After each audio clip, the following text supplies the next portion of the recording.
are live. Hello and good morning, everyone. Welcome on board Safari Live. We have got an awesome morning lined up. Thanks to all of your reports about the sable that was seen at the Djuma waterhole last night. Can you believe it? And it was just a few days ago we were chatting about a sable, and I've never seen one in the Sabi Sands, so hopefully this morning will be different. First, though, we did come to check up on the Nkahuma Pride and their buffalo kill. There's not a lot left to see. Tebs, if you don't mind just panning across there. This is where they were feeding last night. You can see where all the grass has been flattened around the base of this weeping wattle, and under the kind of right-hand portion of where the base of the tree is, right where Tebs has got the camera now, was where I saw 4 lioness finishing off the carcass last night at around 8:30. Popped in for a quick checkup, and it looks like the hyena have come in and completely removed the carcass. There's not even a bone in sight. The poor old vultures, and I don't know, Tebs, if it's possible maybe to get a silhouette of them. It's very, very dark, but they are sitting up there. Still, you can vaguely make out their silhouette, and their gamble is not paid off, sadly, because the hyena have stolen all of the little scraps that they were hoping to feed on. So tough luck for the vultures, good luck for the hyena, and we're going to move off now and keep an eye out as to where these lion could have gone, as well as where the sable could have headed. Now, we are aware that it was heading east along Central Road after crossing the Djuma waterhole. If any animals turn, the Djuma waterhole dam wall basically runs north-south, so if they're heading away from the camera, they're heading north. If they're heading towards the camera, they're heading south. And if they go left or right, it's west or east, respectively. Well, interestingly, there's a little bit of rain falling. That's why I've got the VR rig covered.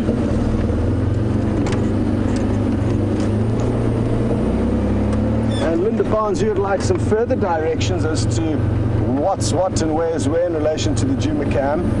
And if you are looking up towards the camp, that would be in a kind of westerly position compared to where the dam cam is faced. So if anything heads up towards the camp, the direct line, that would be a westerly direction.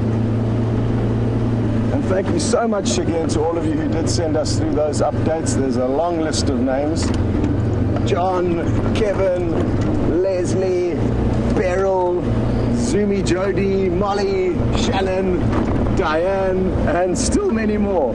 So thank you very much. And now the search begins for what is an incredibly beautiful antelope. He's a fine specimen as well.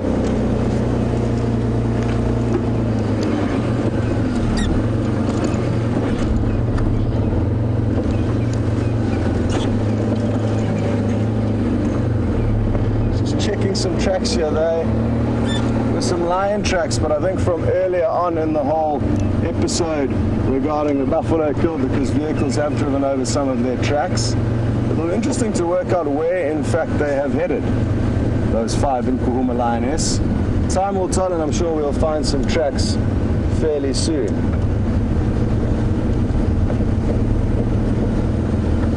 Now Jamie has headed out on the other vehicle, so she's out and about with VM on camera, and she's going to check the northern boundary, and I'm going to be checking the southern boundary, doing the kind of pincer movement, working back towards where we think we're going to find this sable.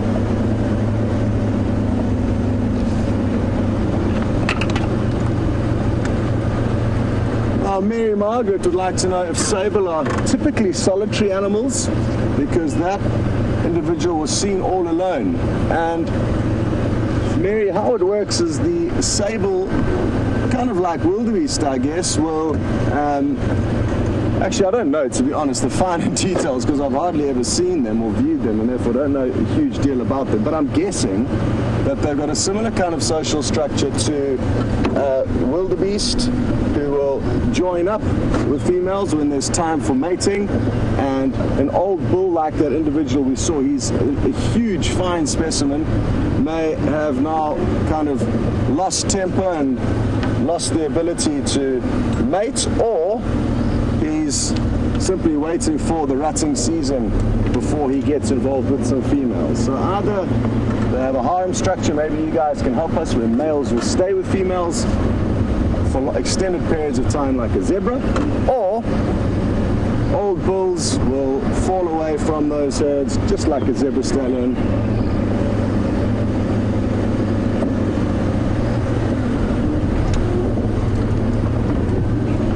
Okay, well, thank you very much, Diane, who's already done some research and says that the males are usually solitary, only meeting up with the females when there are opportunities to mate. And the females are usually in herds of in and around 20. Lots of hyena tracks heading down this road. There are no sign of where the lions may have gone, so we're going to have to keep searching for them. But why don't you guys go across to Jamie and get an update on how her morning's coming along so far. Good morning, everybody, and welcome to what was a slightly drizzly sunrise safari. Now, I know that Scott's been updating you on the fate of the kill from last night. Just before we went live, VM and I discovered a hyena drinking at Galago Pan. It looks like that adult that was at the den a couple of days ago, the one with quite a fresh injury on its bottom. And Caroline, I know that you sent through that update and a couple of others as well.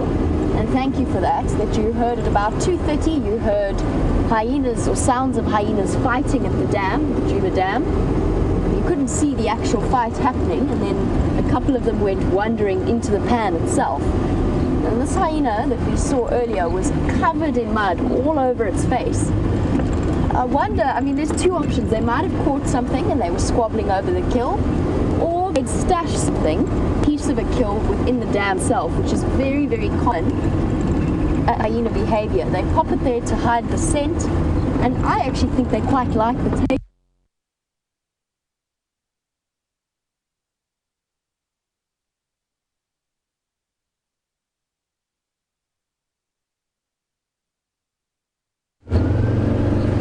Oh, shame. Poor old Jamie's vehicle's causing trouble again today with signal. And I know she was just discussing the reports of the hyena splashing around in the Djuma waterhole last, and it sounded like there was a little bit of an altercation before the Zumi managed to get the camera onto them. So who knows exactly what could have happened, but interesting stuff. And again, thanks for those updates.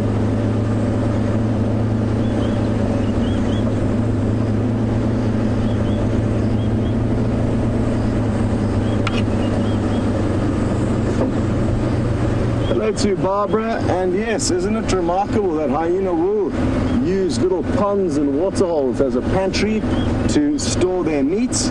And clever, because most other carnivores of their size and predators of their size don't like water at all. So lion, leopard and wild dog will typically avoid water at all costs, at least in this area of South Africa. It varies in other parts of Africa, like Botswana, where there is a lot of water. But here, they don't like water, and by hyena thinking cleverly, they've worked out that by putting chunks of meat in there, not only do they keep it away from other hungry mouths, but it also has a kind of stewing effect. So it'll slowly probably soften whatever portion of meat or bone they've put in there, making it easier to crunch. That, combined with the fact that obviously it's difficult for other hyena even to smell where exactly that little portion of food is being stored away. So a very cunning maneuver used by the hyena, and I've only seen it on a handful of times, but it's one of the most awesome things seeing a hyena arrive back at one of these waterhole pantries, and getting to see them put their whole head under the water and then come out with this massive bone that they carry off. So I presume you should keep an eye out for that happening. It could well happen in the near future. I'm wondering where the buffalo carcass ended up. Maybe a portion of it did end up in the Djuma waterhole. The remains of the Nkuhuma's kill.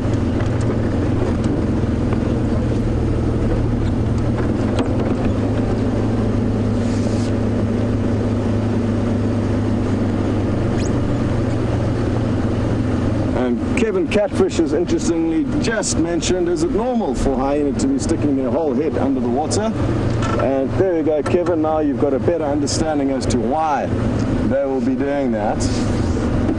Who knows, possibly if it didn't come out with any bones or any hunks of meat, it was a different hyena trying to work out where exactly something may have been stored away by another hyena, so that is possible, I guess. Quite a lot darker this morning than normal. That's thanks to the clouds that brought us the most tiny amount of precipitation as we started out. But better than nothing, and at least it cooled things down temporarily, probably of absolutely no help to the poor vegetation that is extremely, extremely thirsty.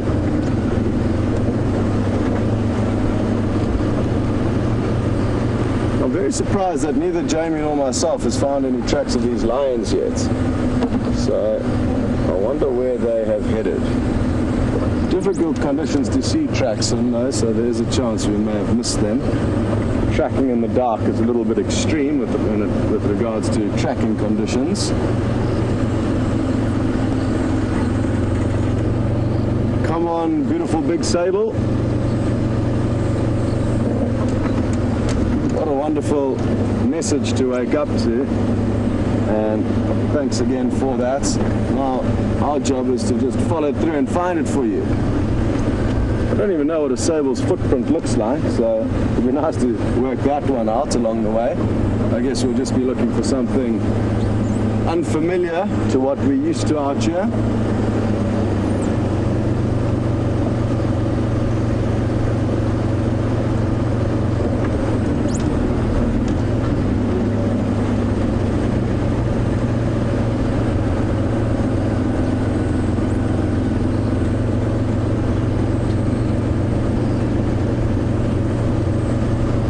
Thank you to Siberia Zumi, who's done a bit more research on sable and says that they're like open air, so it'll be worthwhile checking that out.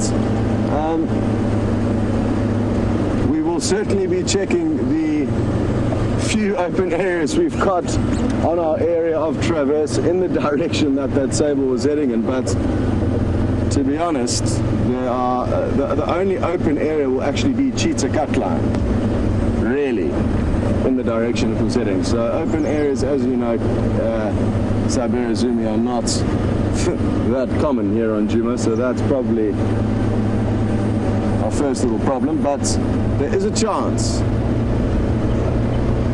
And we are heading out towards cheetah cutline now. I'm not too sure what Jamie's plans are regarding her car that's not working and whether she's just carrying on the search. But I'm sure I'll get an update with regards to her movements, because it'll obviously have a huge impact on what I decide to do.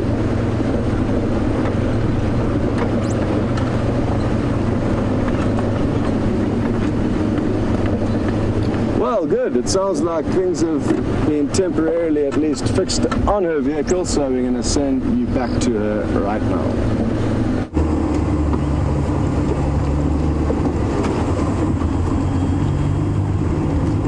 And unfortunately, Rusty's gremlins seem to be plaguing her over the last few days, but we seem to be back up and running. Hopefully it remains that way. And I think we're absolutely right when we put the rain covers on this morning. We said that it would immediately stop the rain by doing that. Always be prepared for something that in the end isn't going to happen. Scott's making his way towards cheetah cutline. I'm on Buffelshoek cutline, also, sorry, just checking behind me, also making my way in that direction. And as Scott said, we're sort of moving in a pincer-like movement to see if we can figure out, first of all, where the lions went, and second of all, where that sable went, which is so exciting. That would definitely be a first for me and Djuma at least, and I think for all of the presenters here. I was in the middle of chatting about hyenas before poor old Rusty was plagued by gremlins. I was just saying that it's quite common for them to store parts of a kill and I know that Scott carried on a little bit with that conversation. I think that's probably what was happening there. That hyena was so clearly dipped in mud and dirt, probably been sticking its head down into the pan itself, pulling it out. I'm not going to race across to the hyena den though. I want to see if lions at least are still around, and if they are, where they are, in case they decide to go wandering and cut into Cliffelshoek or Torchwood.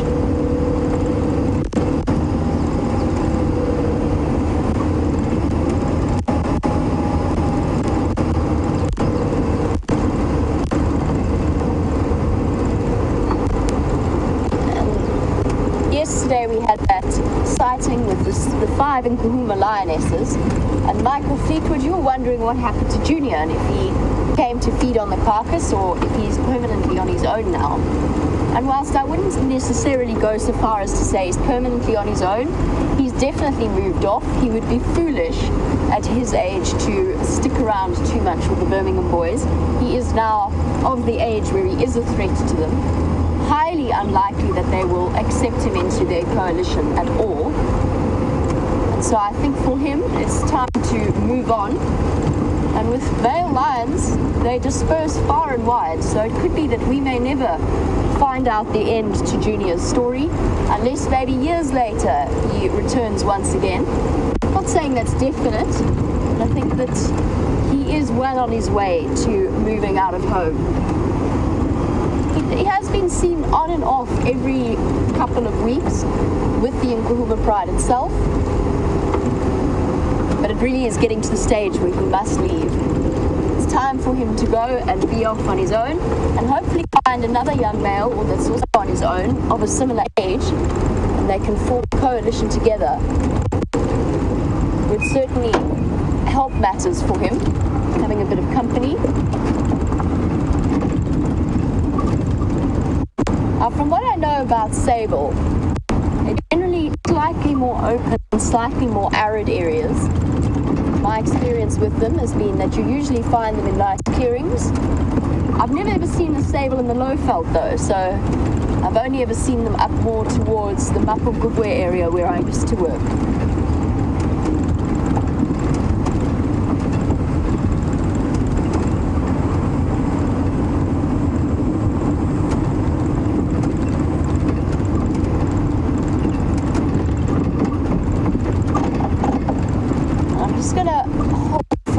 As I go through this bit.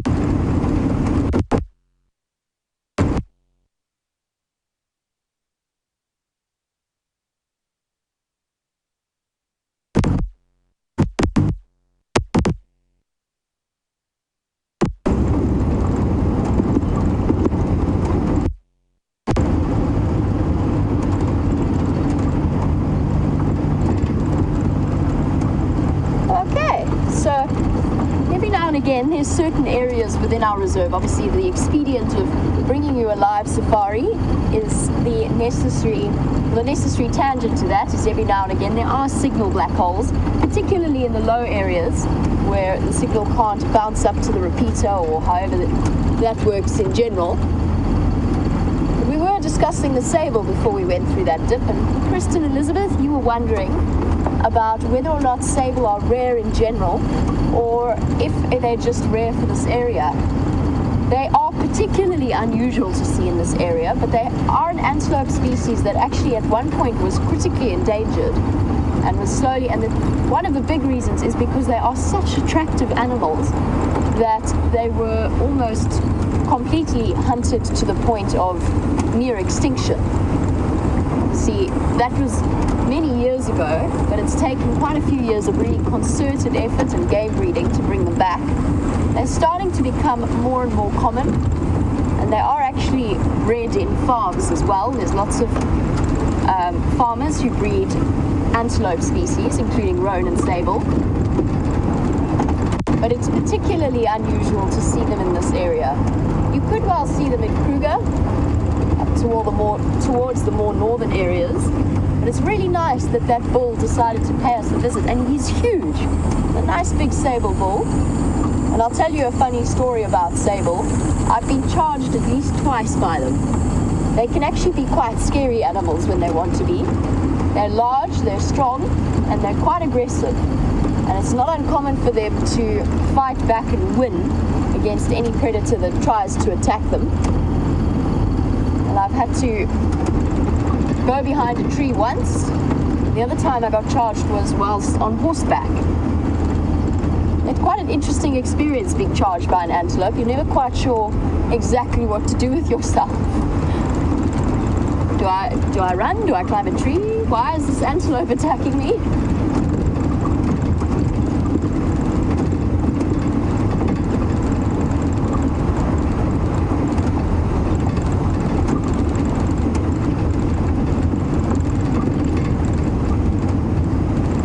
And Rich in Chicago, you were wondering about what order the sable antelope falls under, and they are ruminants, like all of the true antelope species out here. So ruminants, which groups them into both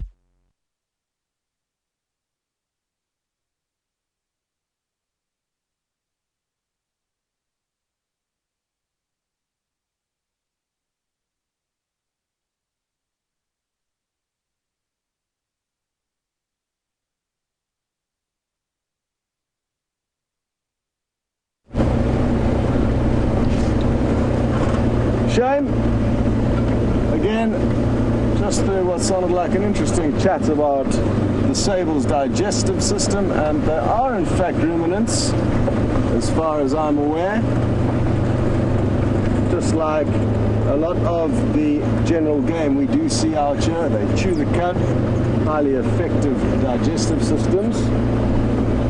We are on Central Road, and this is the road that the sable may well have taken away from the Juma waterhole as he crossed over the dam wall.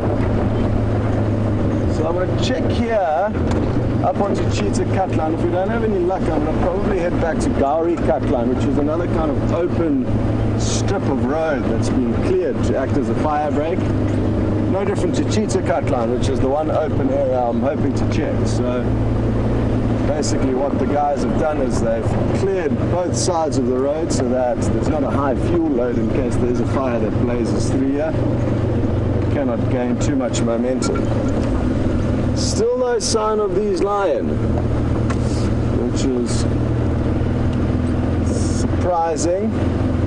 Considering the roads we've checked, I would have thought that they would have headed in to this kind of northeastern corner from the center of Juma. But who knows, maybe they're not lying up too far away from where they did have that buffalo kill, because they're going to be quite full-bellied and probably quite lethargic after all that food.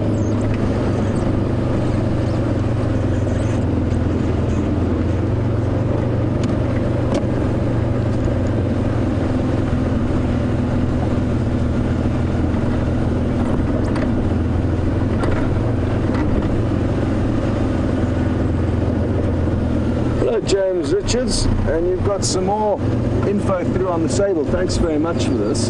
It's quite interesting. You say that the sable bulls will be alone until they reach maturity, and then they will join up with a small bachelor herd. So that's interesting. It doesn't make perfect sense in my head, and what I can assure you is that that sable that was seen last night is certainly not a youngster. He is in his prime, if not past his prime. So I don't think it's applicable in our situation, and something always important to remember when reading up on any wild animals is that the information may be incorrect, or the information may be applicable to animals in a certain area, not throughout sub-Saharan Africa where a lot of these animals will occur. So because a lot of them are so widely spread, their behavior will alter depending on the area that they're in.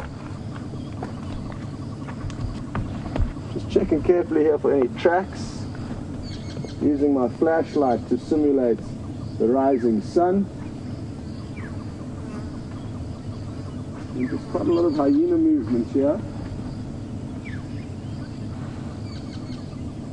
No obscure footprints that could belong to a sable. At least not that I can see.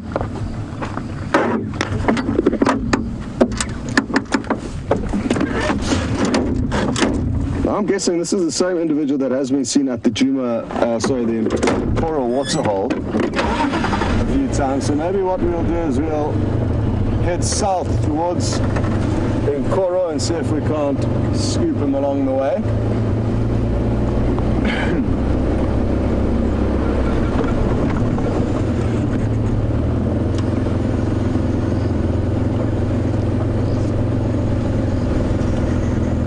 You guys are all being hugely helpful with the information on sable, so thank you so much. The next nugget of information has come through from Sarah in Ohio. And she says that the track of the sable looks very similar to that of an impala. That track I do know, except larger and quite triangular and pointy at the tip. So that's perfect, Sarah. Now at least I've got a very good idea of what we need to look for.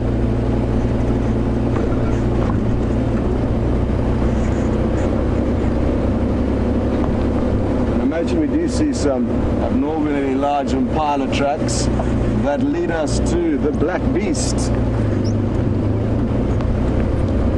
Shame, some of you probably don't know what we are looking for. So let me get a picture out.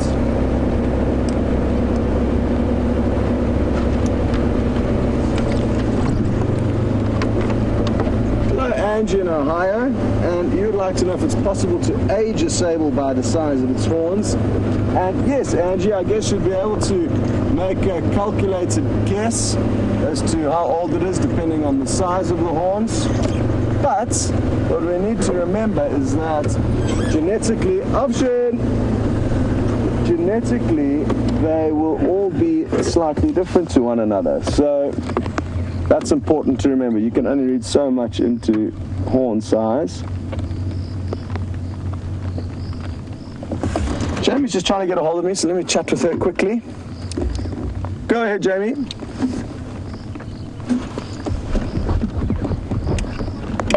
In contact for at least one $1 coming from Buffelshoek along Buffelshoek east. I'm going to try and follow up, but depending on my signal, I might have to move back towards the western edge of Djuma. Okay, copy. Great news. Thank you. I've just reached Cheetah Cut Line on Central, and I'm going to head south quickly just to make sure the sable hasn't gone along there, and then I'll race back north to give you a hand. Okay, well there's some exciting news. Tracks of a male lion that Jamie's found heading towards the Buffelshoek Dam, but as you know, she is having trouble with her signal, so we may need to head into that area, and then she'll be able to head. On the northern side of Fantasmoon, just 25 meters, but okay, I'm getting there eventually. It's taking a while. It's probably because I'm looking in the index to German names. There we go, English will work better. Okay, so this is the antelope we are looking for.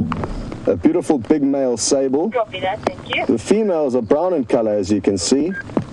And that's what all the fuss is about. You can possibly hear the raindrops falling down a little bit harder now. And that's great. Sorry, Angie, you were asking about the ability to age sable by their horn size, and like I said, it all depends on kind of genetics, but the bigger they are, the older they'll be as a general rule. Tibbs, do you want a raincoat? I think it's justified. The rain is coming down quite hard.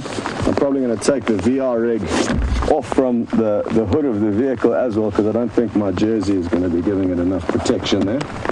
My porous jersey.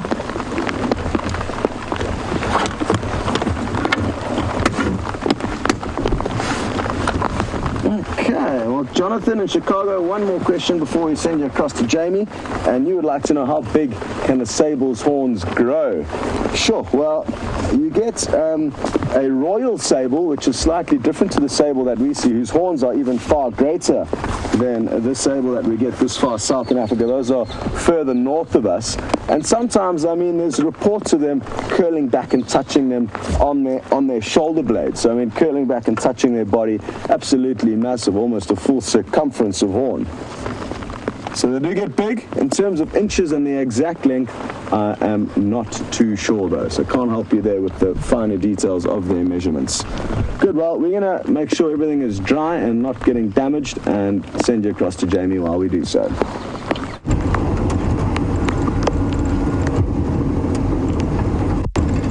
Yes, indeed, the drizzle is starting once again. The wildebeest has just spotted tracks of a male lion coming towards Buffelshoek Dam, so we're going to follow up, see if he's hanging out somewhere around here. Exciting stuff. I wonder if maybe one of the Birmingham boys has decided to pay us a visit. It's a bit tricky. In this light, I'm struggling to see exactly how fresh it is. So it's hard for me to tell if it came through late last night or early this morning. It's been rained in, but then it's currently raining anyway, so that doesn't tell us terribly much. It's now just a question of guessing where he decided to go from here. Who knows, we might just bump into that stable that Scott was showing you a picture of as we come around.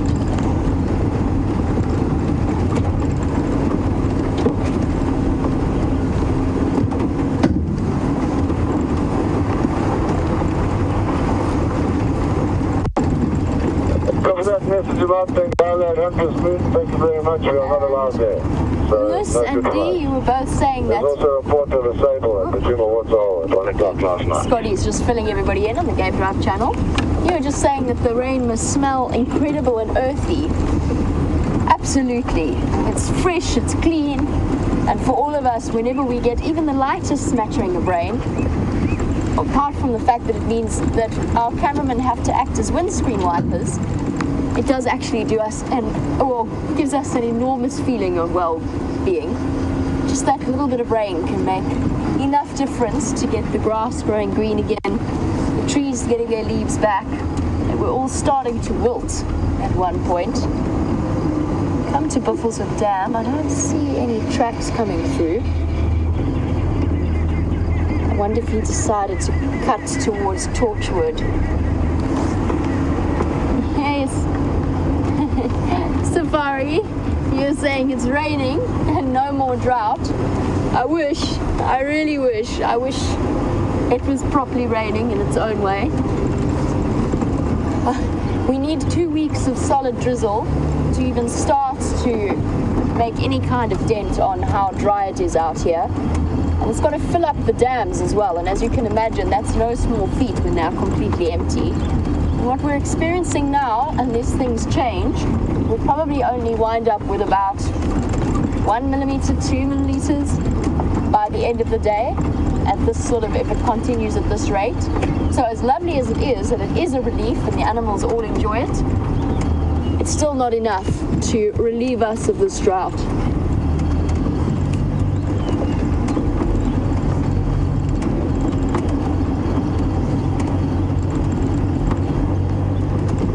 Typically the average rainfall around this area, depending on whether we're in the northern Sabi Sands or the southern Sabi Sands, the south obviously has a little bit more rain, but you're probably looking at about an average of between 450 to 500 on an average year. That's the sort of standard amount that you need to keep things going. Last year, I'm not sure about this area because I wasn't working here, but last year I was about 100 kilometers away in a straight line, and that reserve had about a fifth of their average rainfall. I imagine it was something similar for this particular area. And this year, in the entire wet season so far, which ends in about March, April, we've had 50, maybe 70 mils of rain. So you can see why we've still got a long way to go before it actually acts to properly relieve the drought. That being said, it's still wonderful to feel it, particularly after last night's muggy feeling. It was hot and sweaty. It's nice to have the relief, and maybe it's just the beginning of a cold front slowly blowing through. The rain might get a little bit harder. I certainly hope so.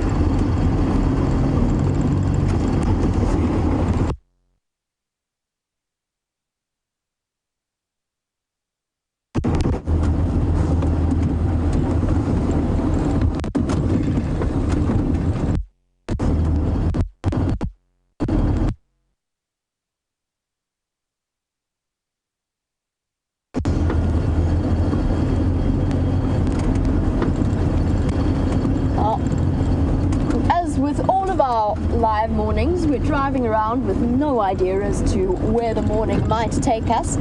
And for example, the other morning we came around the corner and there was a 2-meter long black mamba lying in the road that then proceeded to give us probably the best black mamba sighting.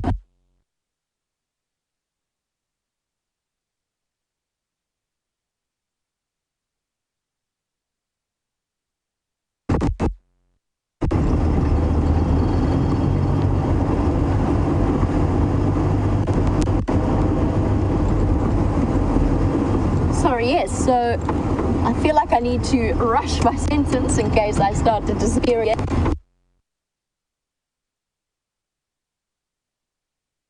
Safari Live Facebook page.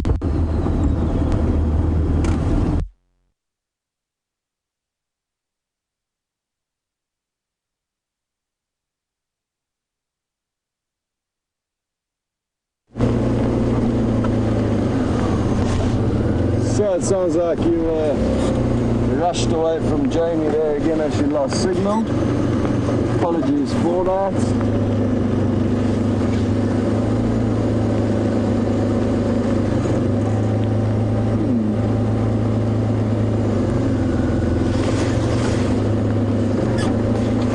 See some quite triangular tracks.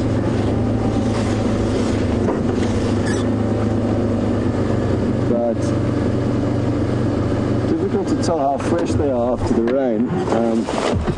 They are down to our right over here, and in this flat light you're probably not going to be able to see too much, but they are.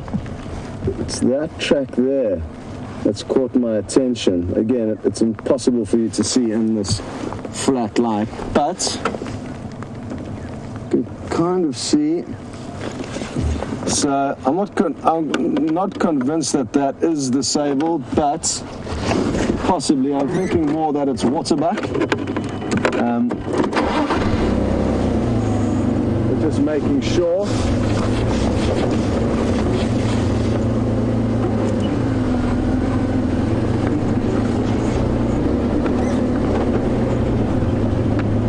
We are on our eastern boundary here, and cannot search any further to the left, but I'm hoping we may get lucky and find this animal somewhere up ahead here.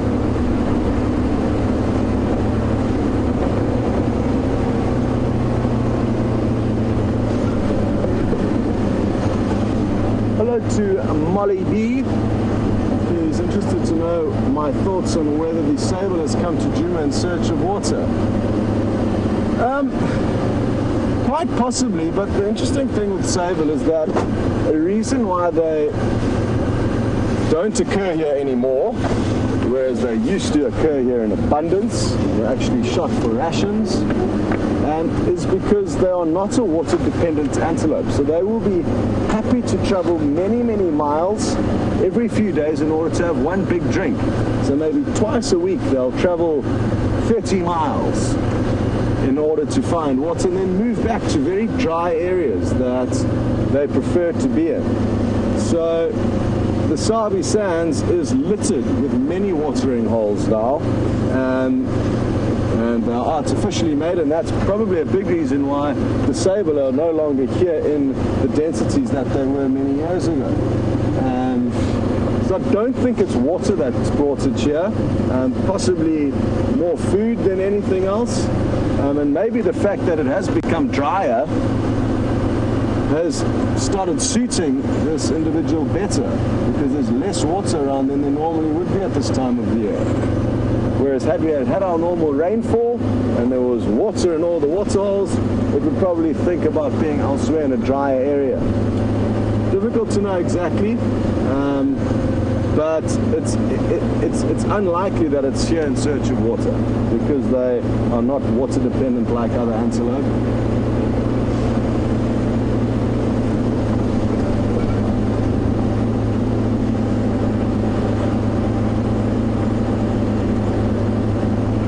Thank you very much to Siberia Zumi for yet another wonderful nugget of information regarding sable and their lifestyle. And the fact that's just come through is that they are predominantly grazers feeding on grass, but will also feed on leaves in times of desperation, i.e.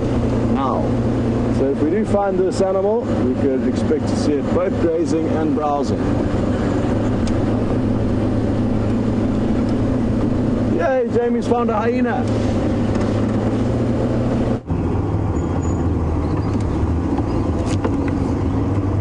We've got a hyena here, and it's playing very hard to see, moving straight into a very dense patch of vegetation. You can see a tail moving through the block. Oh dear. Disappeared off into the drainage line. Oh, we tried, but it was on the move, probably on its way back towards the den. I wonder where it's heading to. Actually, that reminds me, when I came around the corner, I saw a harrier hawk being mobbed by grey hornbills, which is also fascinating, but I think it's already managed to escape them.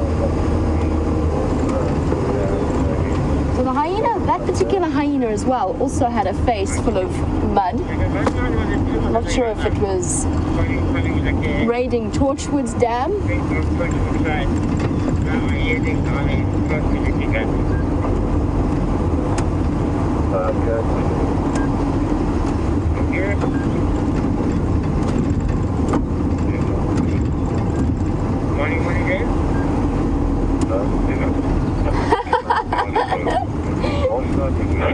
So Snazzy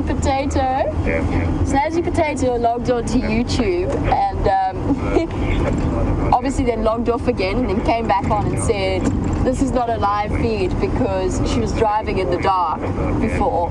And Penelope, we really enjoyed your retort, just by the way. Penelope has said that Snazzy Potato perhaps missed the whole Earth rotation deal that causes the whole day and night effect.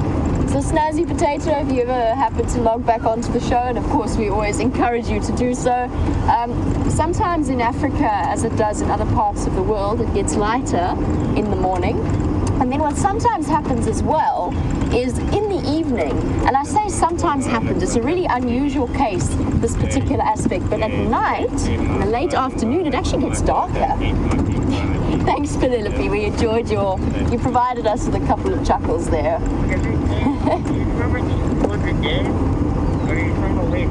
At some point, unfortunately, we are going to have to pop back to the camper and see if we can replace a cable that seems to be creating extra problems for poor old Rusty. Rusty appears to be in the wars. And actually, speaking of people who appear to be in the wars, I don't want to speak too soon because he's on his way to the doctor this morning, but it looks as though poor old Brent has got tick bite fever. So the combination of the Nyala trying to climb into his lap, there's one to show you, and now tick bites, he's feeling very sorry for himself, but he will be absolutely fine. He just needs a quick course of antibiotics.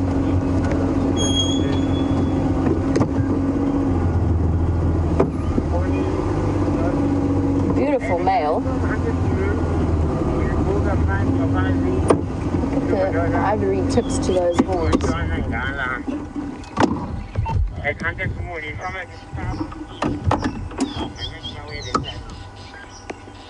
Beautiful big male. Probably about 4 or 5 years old at this point, with a full twist to the horns. Part of the spiral horned antelope family. And of course, all united by the twirls in their horns.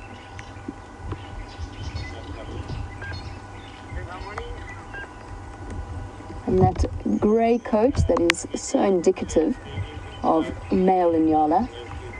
Definitely one of the most striking antelope that we have out here.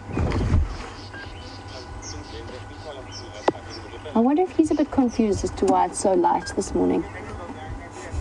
And enjoying the rain, probably, picking up on the moisture around the grass blades, as well as having his breakfast.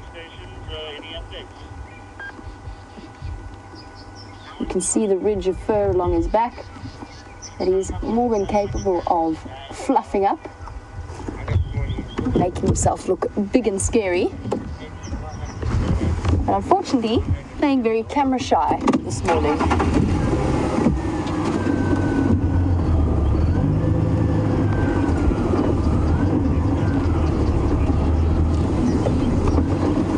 Here we go. open view of him. Hello. Also a member of the ruminant family. And to give you an idea, I know Scott showed you a picture of that sable that we're looking for.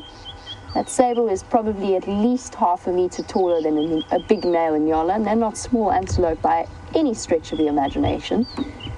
And sable actually fall under what is known as the horse family of antelope.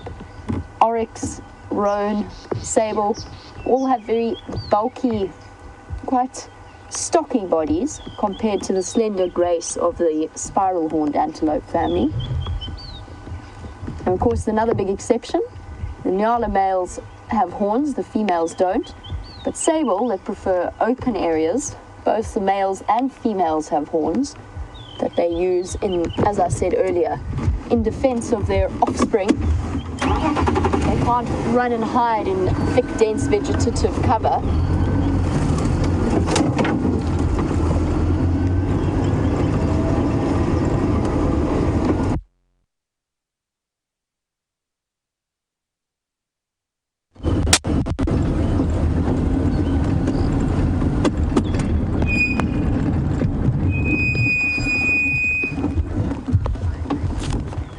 As he wanders through, I know that when I went through a patch of black signal, and I'm actually quite wary of moving the car even now, but Sharon, I was in the middle of chatting to you about that black mamba sighting, and then I disappeared off the broadcast.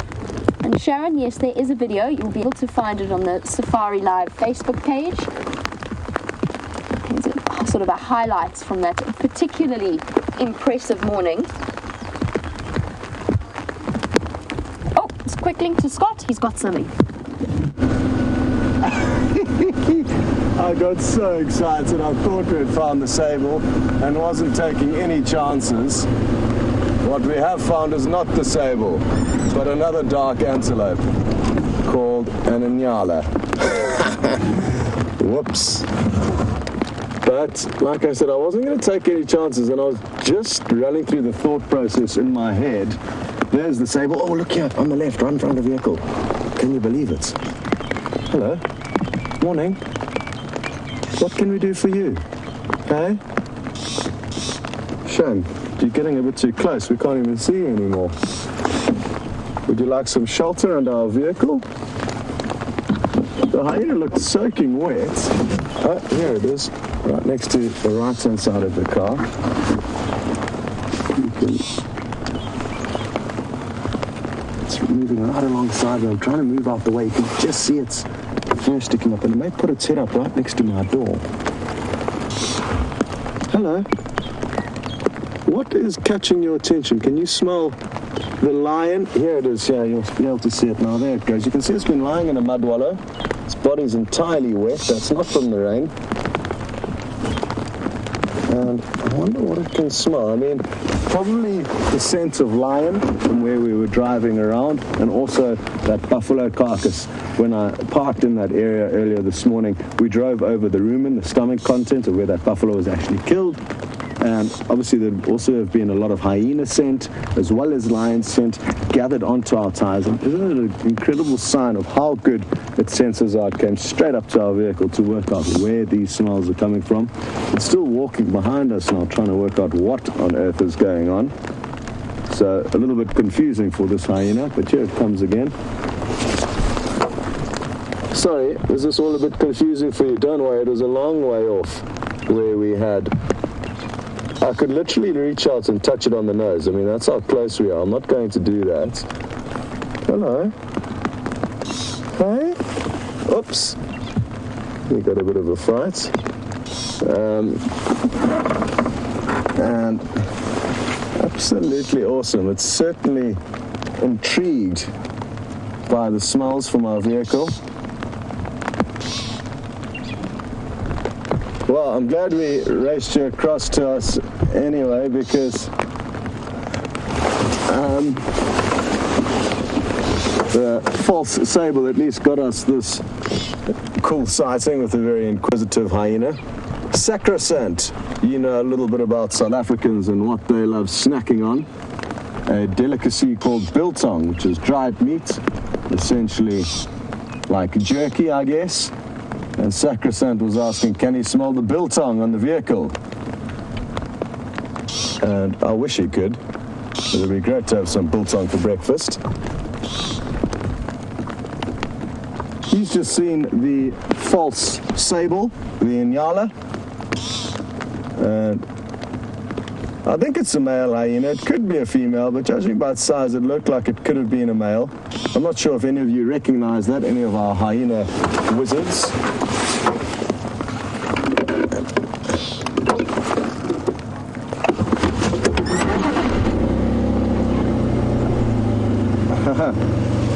Kevin's just made a comment saying I'm looking freshly groomed, and maybe it's that smell of a freshly groomed human that's throwing off this hyena, causing it to be extra inquisitive.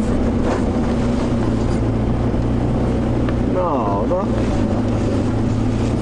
The Inyala just changed direction and moved off in the opposite direction. I'm not too sure if it's an inter-Inyala dispute or what exactly is going on.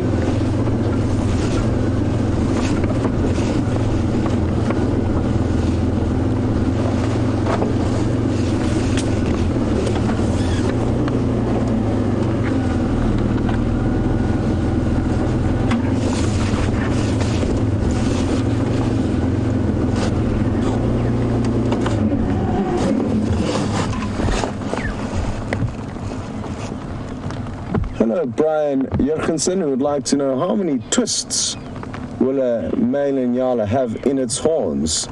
I don't have the faintest idea, Brian, but if I had to guess, maybe about 4. Oh, listen.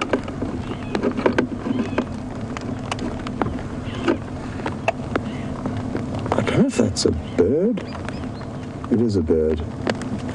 Strange call, but it got the hyena quite excited for a moment, and it kind of hopped off in that direction. At first I thought it could have been a small antelope.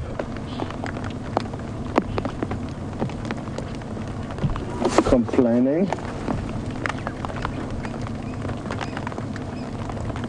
Just going to listen carefully just to see if we don't get any more audio.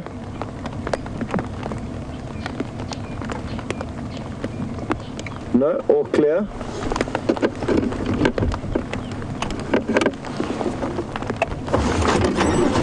Okay. Good question though, Brian. I'm not too sure. It's not very easy to see the twists of an Inyala's horn. They're not as prominent as the corkscrew turns of a kudu. It's all just one big twist, really, in my mind, but there will be, I guess, a start and a finishing point for one once it's done a full rotation.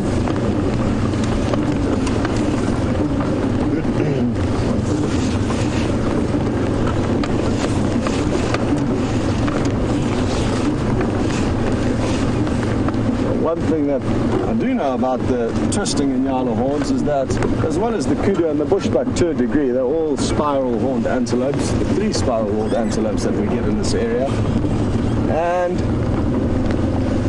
that they have got little ivory tips on the end, and those are good indicators for a bull being in its prime. There'll be about an inch or an inch and a half of white horn right at the tip.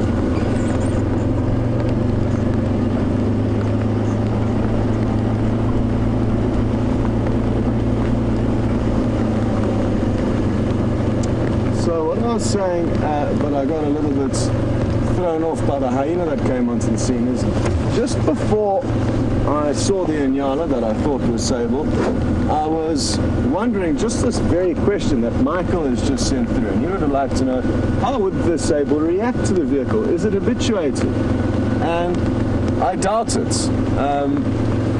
I don't think it's going to be hugely relaxed with the vehicle. We may be pleasantly surprised if we find it. But the reason why I don't think it's habituated is that it's not a local resident here in the Sabi Sands, and it probably comes from further north in the Manyaleti where sable are seen, which is not a busy property with very few roads and not that many people driving around. So not a good place for animals to be habituated there. Even though they're our northern neighbors, leopards will be extremely elusive. And even though their density of leopards will be fairly similar to here, you won't see them nearly as much as we do here. And when you do, it's just going to be a fleeting glimpse. And I'm guessing that the sable is not going to be hugely welcoming to the vehicle, so that's why I didn't take any chances. I saw that dark shape and thought, let's get the camera rolling as quick as possible in case it did run off. Thankfully, it was a very calm Inyala that you all got to see.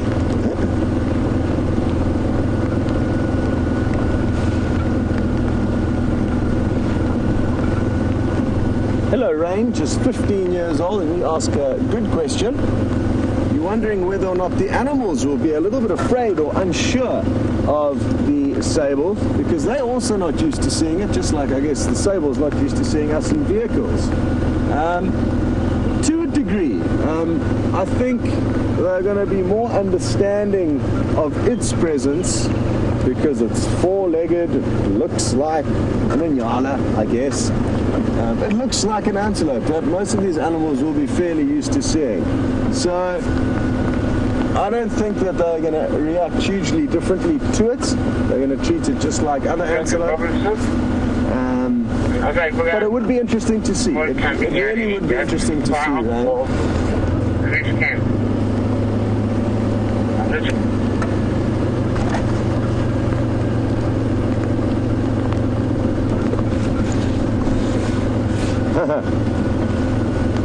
Well, comment that I've been waiting to come through from Carol.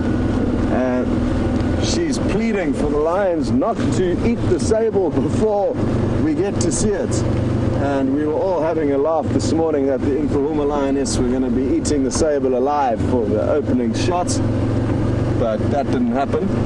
They weren't sure whether it was going to make the Inkuhuma lioness famous or infamous. But what's interesting is that sable are quite aggressive, and they often stand up to animal like lion, quite similar to buffalo. And that's the reason why they typically don't do very well in areas with a lot of moisture and a lot of water, and probably why they've moved out of the Sabi Sands is because there may not have been as many predators here and as many antelope here many years ago, but as soon as water was put here, it became a more attractive place for both predators and prey. And that's why a lot of the waterholes that were opened in the Kruger National Park have actually been closed, because it allows animals that ordinarily would not have lived there to live there. So they're going to be more lion giving the sable a hard time, and over many, many years, sable have become used to being in areas where maybe there weren't as many lions and weren't as many other antelope. And that's why they can be quite bullish and aggressive when confronting lion, which can sometimes obviously not work out that well for them because they don't have the size and power of the mighty Cape buffalo, so often the lions work them out and eventually jump on their back and kill them. So some interesting thoughts there on the sable and their slightly aggressive nature. I've never seen this, it's just what I've been told. And I've had very few sable sightings in my life, sadly, so let's hope we get lucky. While we continue into the general area where Jamie is, what last I knew she was there, with those male lion tracks, we're going to send you onto her vehicle for an update.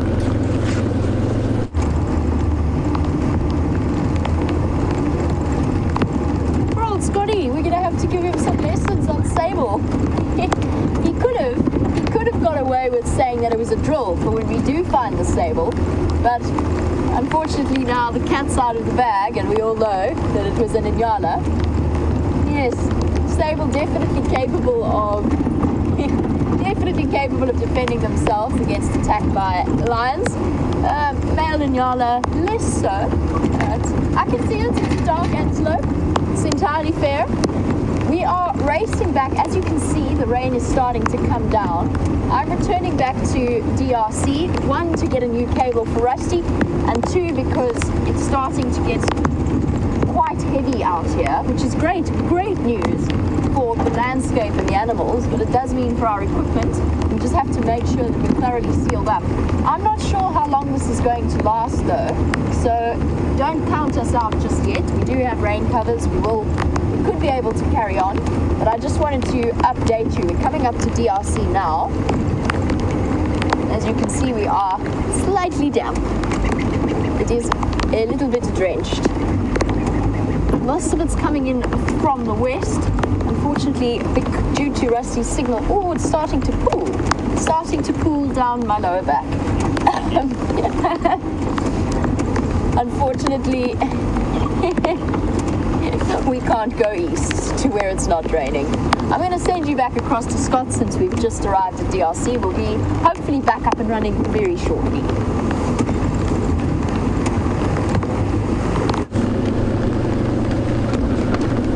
It really is quite pleasant driving around in the rain, and when I was a regular guide and we didn't have to worry about all the equipment, it was actually great fun being out. It's an experience that most people actually haven't really been involved in a lifetime on the planet, because usually when it's raining you seek shelter.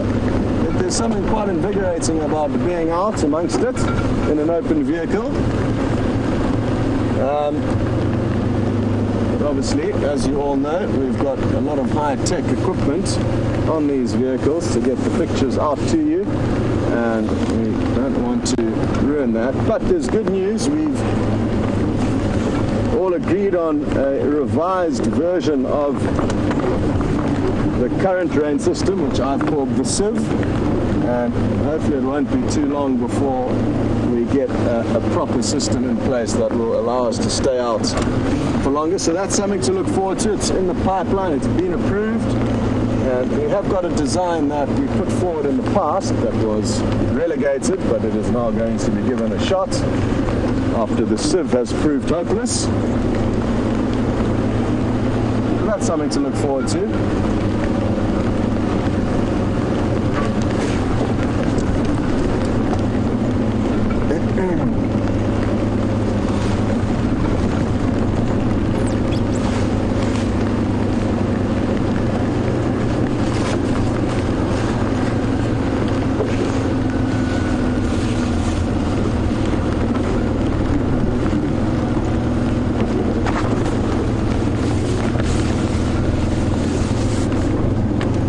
To Lucy in South Bend, Indiana, and you would like another tutorial just to clear up which direction's which with regards to the Djuma waterhole. So, Lucy, basically, if you look at the dam wall, now the camera is here on the tree, and the dam wall is somewhere here, correct? The dam wall is pointing basically directly north and obviously directly south. Now forward, which is easy, is north, so the direction you're looking in is north. The direction towards the camera, this way, if they're walking along the dam wall towards the camera, that would be heading in a southerly direction. And then obviously if you bisect that, you'll get east and west. So the lodge is west, or that little inflow that feeds into the Djuma Dam that is now dry, comes from a westerly direction running east, and the drainage system, the Mulwati bed that is on the other side of the dam wall, here's the dam wall again, that flows away, is kind of in an easterly direction, but it does bend and weave, and it can be heading east at some points and south at others. But generally, you get the gist of it. The dam wall is your north-south axis, and you can work east and west out thereafter. So if the Sable walked across the dam wall, he was heading north.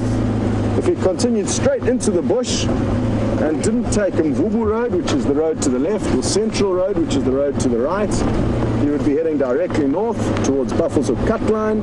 If he headed left on Mvubu, he would be heading west. If he headed right down Central, he would be heading east. So I hope that clears things up.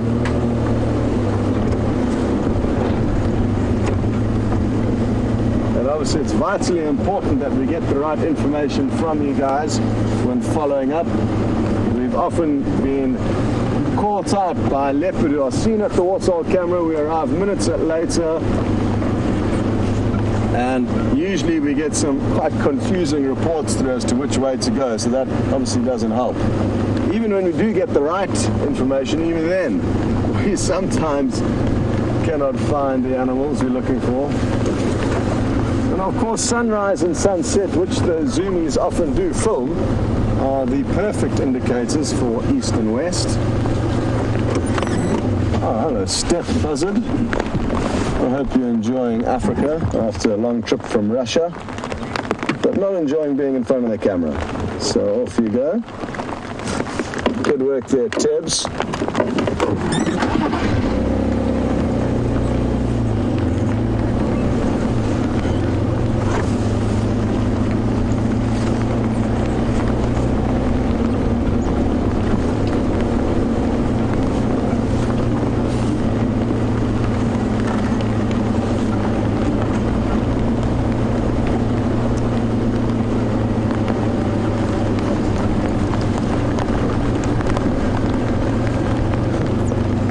A lot of you are concerned about Brent's health, and let me assure you that Brent will be fine. He is not in any majorly dangerous situation, so don't worry about him. We're only an hour and a half away from the closest town, which is not far, and there is also a permanent paramedic based in the Sabi Sands who can come out to any of these lodges if there is an emergency. And he's got a Land Rover that's kitted out like an ambulance, and he's here in order to be able to treat people for trauma and obviously everything below that. But he's kitted out for people who have been squashed by elephants or buffalo. So I think Brent's spider bites is nothing to worry about. So everyone can be calm and not worry too much about Brent. He has worked in far more remote locations and far more dangerous scenarios than his current spider bites. He obviously just wants to go and get some antibiotics, which you need a doctor's script for in town. So it's far from life-threatening.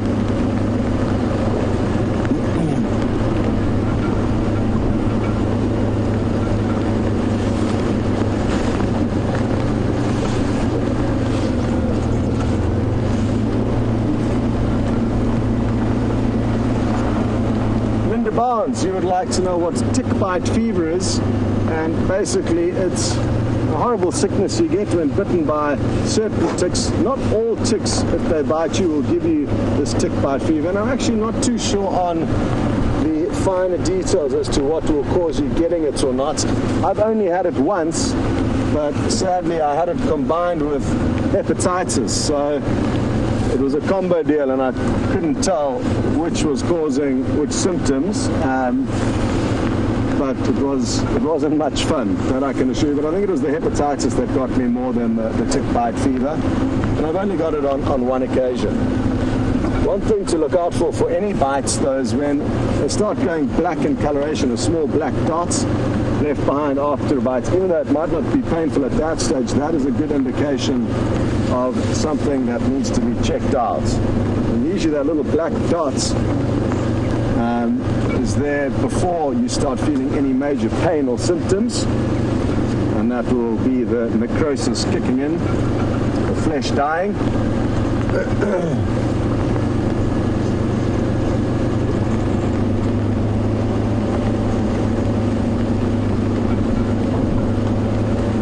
Some good news through from Jamie and VM, and they are making good headway on their tech issues and should be heading out fairly soon, so that's some good news. VM is a great guy to be stuck with whenever there is any kind of a tech difficulty. He is a wizard when it comes to fixing just about anything. A good person to be stranded on an island with.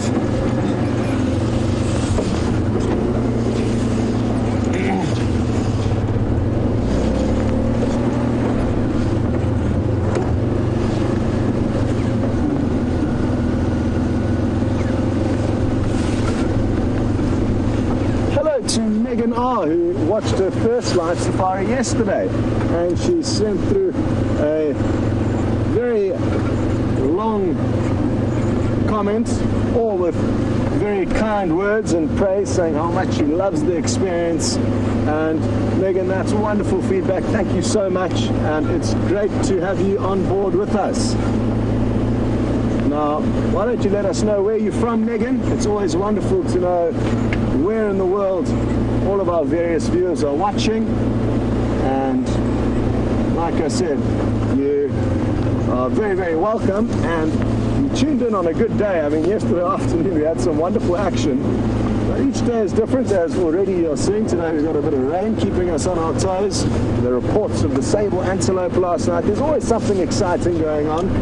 Sometimes it's with the well-known stars of Africa, and sometimes it's with some of the lesser and smaller known characters out here. But we're very fortunate to be traversing this wonderful reserve in northeastern South Africa. And who knows what we'll find this morning. Maybe we'll get lucky and find you a leopard. You wouldn't have seen one of those yet if you only tuned in yesterday. And this is one of the best places in Africa to see leopard, actually, so you've come to a good spot.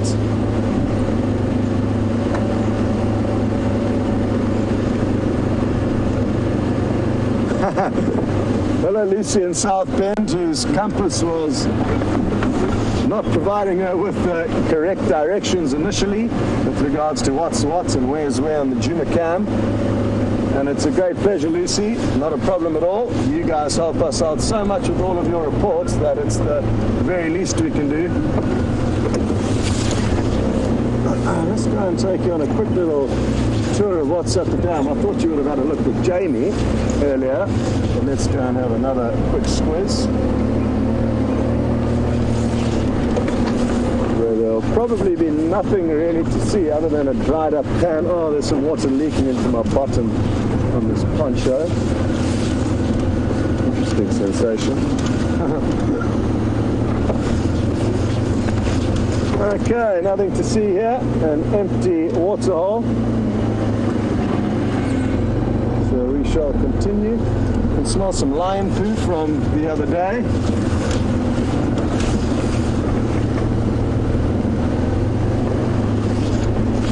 Alright, well, it sounds like Jamie is back out on the roads and she's found a little reptile for you.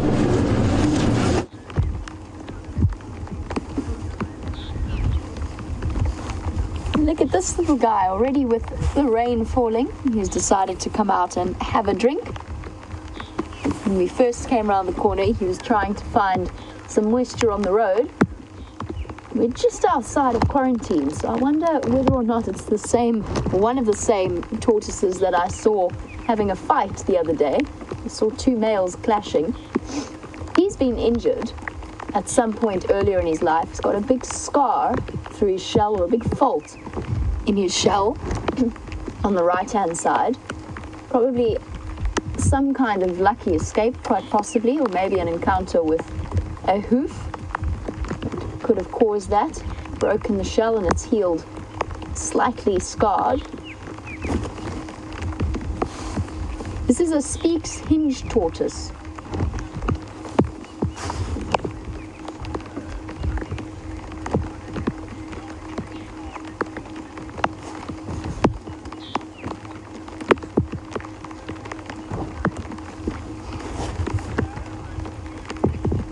Big welcome to Max Pillow, who is watching on YouTube.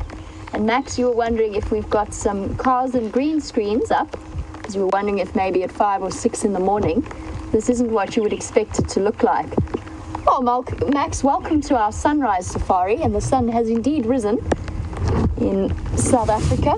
That is where we are at the moment. We're in the Greater Kruger area in the Sabi Sands of the northeastern corner of South Africa. So in terms of the latitude and the fact that we are actually in the middle of summer, we have been doing quite a lot of in the way of geography lessons today, Matt, but we are right in the middle of summer, so we've just passed our longest day of the year, and thus at 6 o'clock in the morning, it is nice and light, if somewhat drizzly.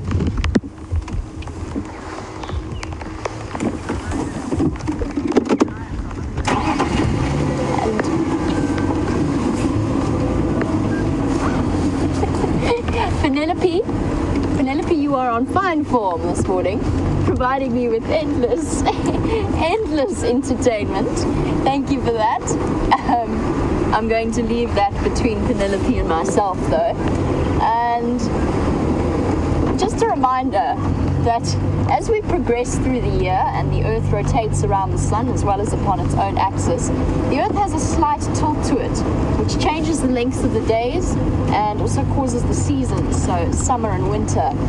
And as we start to move further out of summer and more towards autumn, the days are going to start to get shorter, and we're going to start going out later. At the moment, we're going out in pitch darkness, and then as we explained, it does get lighter.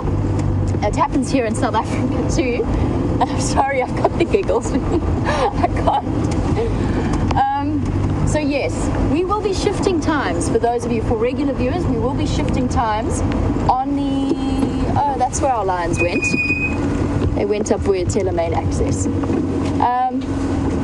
So yes, on the 1st of February, we will be shifting our times in the morning to half an hour later, and in the afternoon, half an hour earlier. So we'll be going out at 5:30 Central African time and 3:30 in the afternoon. And we will continue to do that, obviously trying to keep as close as possible to the natural sunrise times.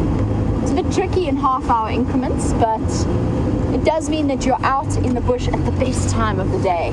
I'll try and show you what I'm looking at. I said the lions came through. Their paw prints are moving up the road. Those are lion tracks. Those are lion tracks in the 6 o'clock morning light in midsummer in South Africa. And I'm going to hop out to show you a little bit of lion tracks. What I just need to do is set up our green screen to make sure maybe we get the green screen lines up ahead of time. Let me just show you the lion tracks quickly.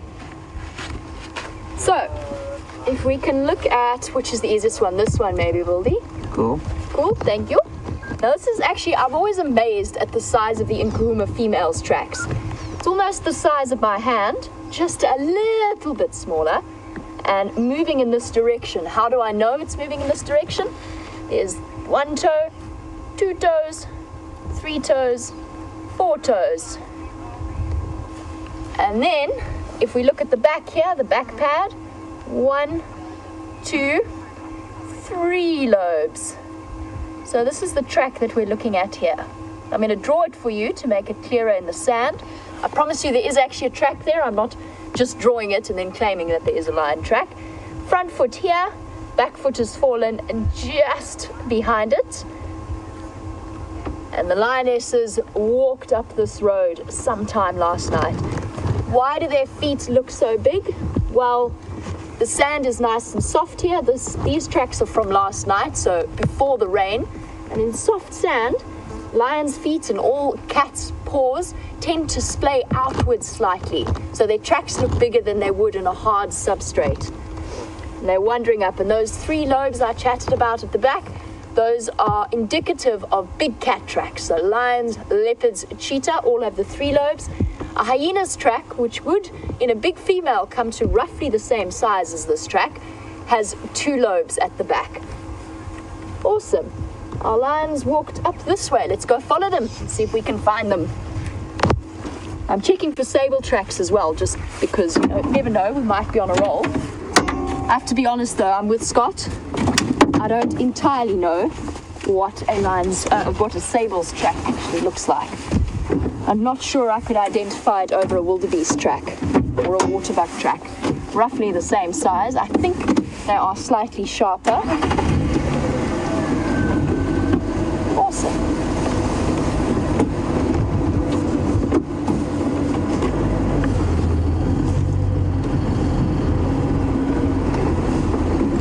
Awesome. Thank you, Sarah. Apparently you updated Scott as well. That a sable track is like an impala track, but obviously bigger and slightly pointier. Well, that's useful to know. And when we do find our sable, we'll be able to look at his tracks. And you notice I'm saying when and not if. We'll be able to observe what kind of footprints he leaves behind.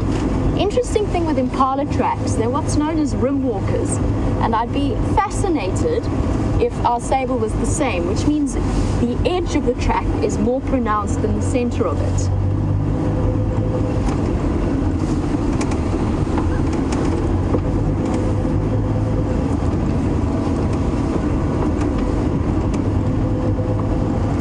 Awesome news. It seems as though Scott is going to come and join us on our lion/sable expedition to try and see if we can relocate where these Nkuhuma lions went to at some point last night. Now, what was fascinating yesterday is, despite the fact that they were fairly well fed, they were still out and hunting. So I wonder if last night, maybe with this cloud cover, a bit of wind, perhaps they were successful once again.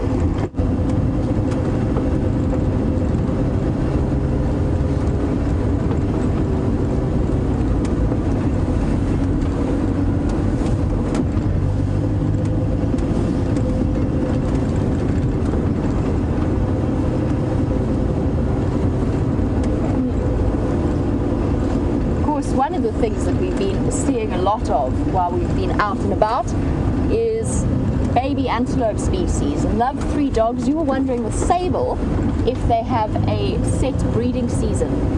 They do. As far as I know, they don't give birth in winter. They give birth in the summer rainy season. That being said, it's not set quite to the point of the wildebeest and the impala, which tend to drop their calves almost simultaneously, or at least within a week's space of each other. Sable will be a slightly more extended period, similar I suppose to buffalo is maybe quite a good example. To the best of my knowledge, that's the way that sable reproduce. They try to have their babies around the sort of peak wet season, which makes sense particularly for an arid living animal that then has to produce milk, so any kind of access to water is better than nothing. The fascinating thing about sable is they have an interesting approach that's quite similar in a way to Steenbok and to Dacre. So with our baby impala and our wildebeest, we see them with the herd the entire time. We never see them off on their own. But with something like a sable, a roan, and an oryx, all of the horse antelope, what they actually do is they hide their calves away. So they stick them somewhere in a bush when they're young, and they leave them there. It's usually about a month or two that those little ones are hidden away completely, relying purely on this tawny camouflage that they have. So the calves are a completely different color to the adults as a way of hiding them in the bushes. And basically the mother only visits them maybe once, maybe twice a day to go and feed them, but otherwise leaves them doesn't want to draw attention to them, which is quite a fascinating reproductive strategy, and obviously one that has been fairly successful in the areas that they're in. And what they is counted both roan, oryx and sable calves on foot that have been from, you walk almost on top of them because they're so camouflaged and so cryptically hidden, and they're sort of hidden away right at the base of the tree at your feet, and they don't move. You can sit and watch them for ages, but you could. I generally don't. I've found when I've encountered them like that, I've moved away as quickly as possible.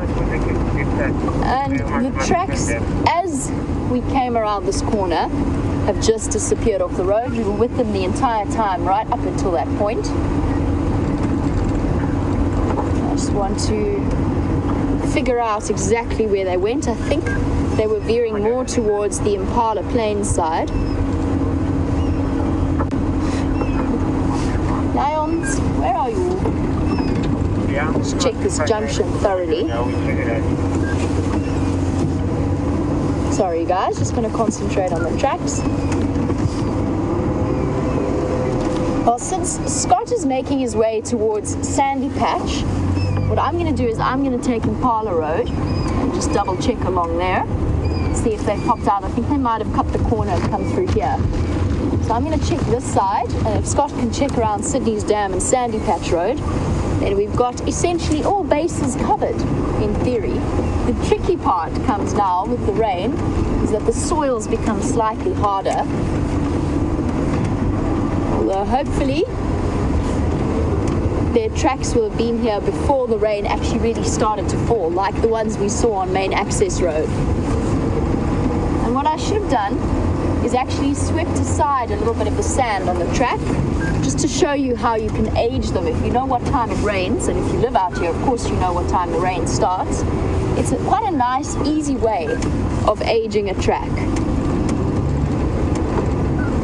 Because you can check and see if in light rain, the soil is dry underneath.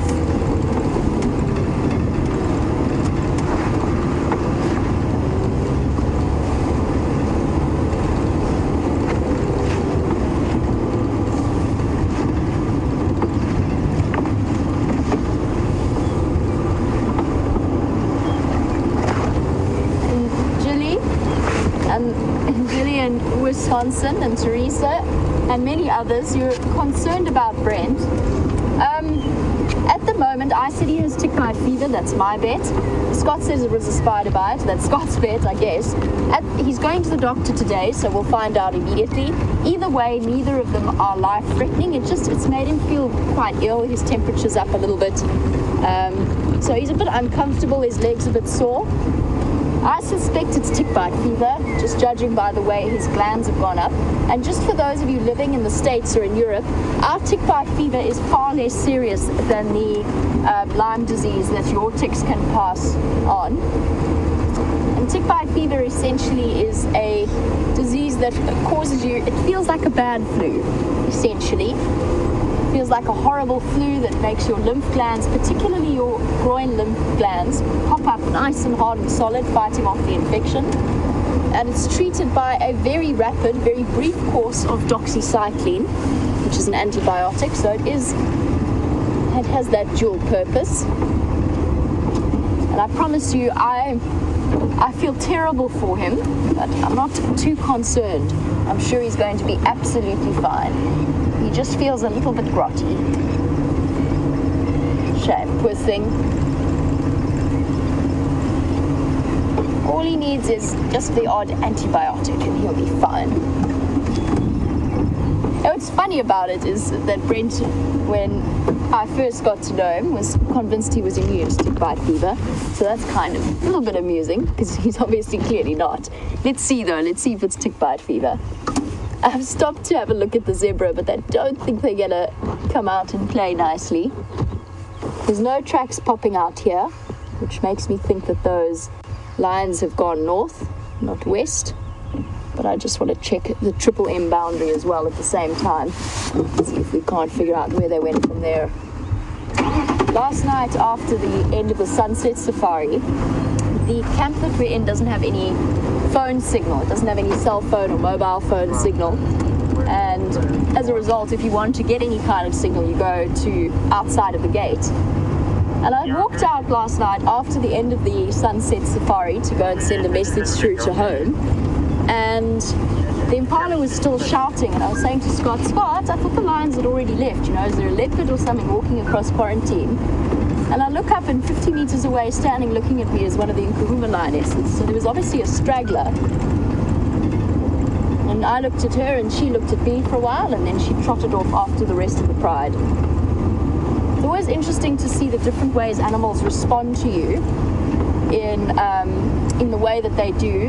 Animals know that people live in camps, so they're far more, weirdly, they're far more relaxed if you happen to pop out of a camp than they would be if you happen to pop out of the bushes next to them. It is like they know that we live there. So even on foot, I've noticed with elephants, with lions, they're much more relaxed. I see you. I see you. Hello, cutie. Are you a bit damp? Hey, copy. Little female Steenbok. Looking a bit ruffled and damp. What's that around her eye? It's just dirt. They've got glands there, preorbital glands that secrete a hormone that they use to mark their territories. Ooh, she's winking at us. You flirt. Hello, girl. Look at your huge ears. Oh, no wonder she's blinking. There's flies climbing all over her face. And her eyes. Poor little things. As much as we think we're plagued by flies, they have it far worse. And I think she's trying to decide whether she wants to run away or whether it's better to freeze. The general standard Steenbok approach, which is either to freeze like this and rely on camouflage, although I have to admit, girl, it's not doing you any favors now.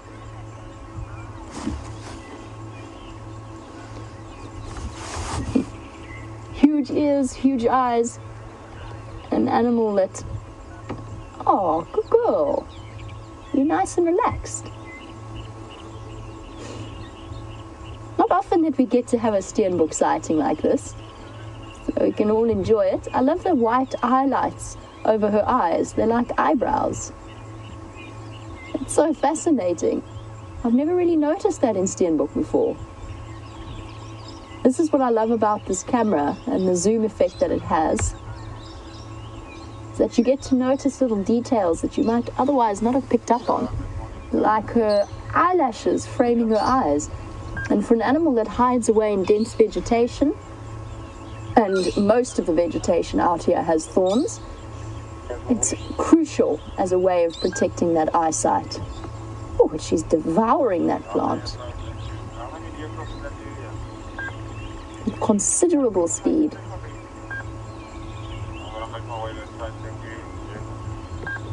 Hey, little girl. The Steenbok males and females look very similar to each other, but the only difference is, of course, that the male has a tiny little spiked horns. And to give you a rough idea of scale, she, at shoulder height, would probably come up to my knee. It is one of the tiniest little antelope species that we get out here. The only smaller one would be a Sharp's Grijsbok, which we have yet to, as far as I know, we have yet to put on camera.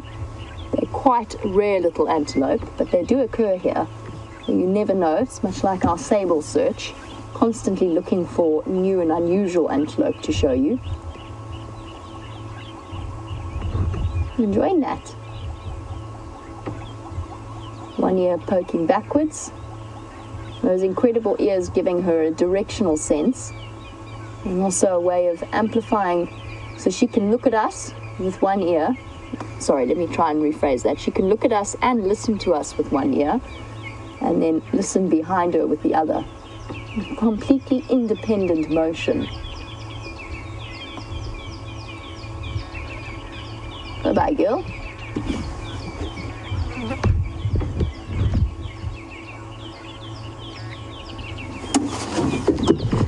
Cute. So obliging.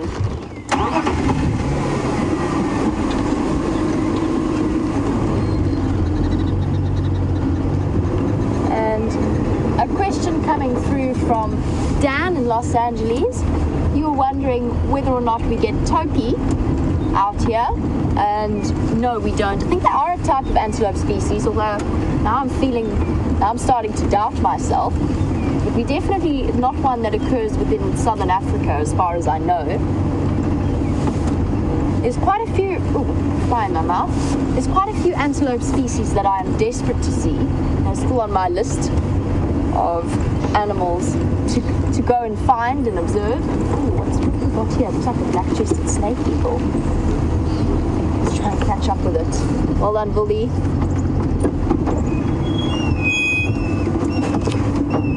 No, stop, come back. Nope. Didn't want to play nicely, but it was at the time being mobbed by all of these grey hornbills that we can hear whistling.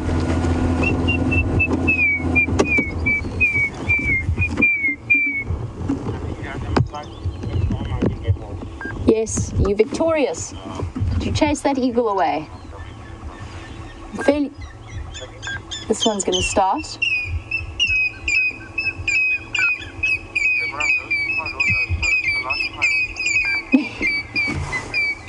announcing its victory to the skies. So proud of yourself. And calling in response to one of them behind us. How I did it. I chased an eagle away. I'm just going to be quiet so you can hear the call properly.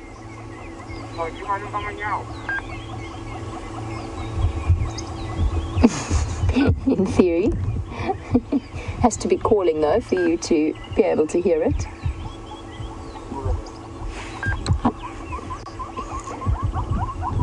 Cool. Grey hornbill. Nice to see them.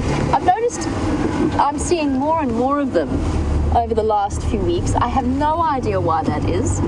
I don't know whether it's because some of the other bird species have moved out of the area in order to follow the rains, and as a result the grey hornbills are being more successful. I really don't know. I just have noticed a tremendous increase in grey hornbills. And I've just remembered about the red-billed hornbill nest that I found at the lion carcass yesterday. So at some point we must pay a visit to that. It was so entertaining while I was sitting there watching the male come in and feed his chicks, and you can hear all their little begging chirps. It's probably still at the stage, in fact, where they are entirely reliant upon the male, because essentially what happens is the female goes into a hole in the tree, and this applies for yellow, red and grey, like the one we were looking at, where they go into a hole in the tree, they block it up, and then the female goes in and lays her eggs, and she sheds her primary flight feathers. And I keep forgetting about this tree, the roadblock of note.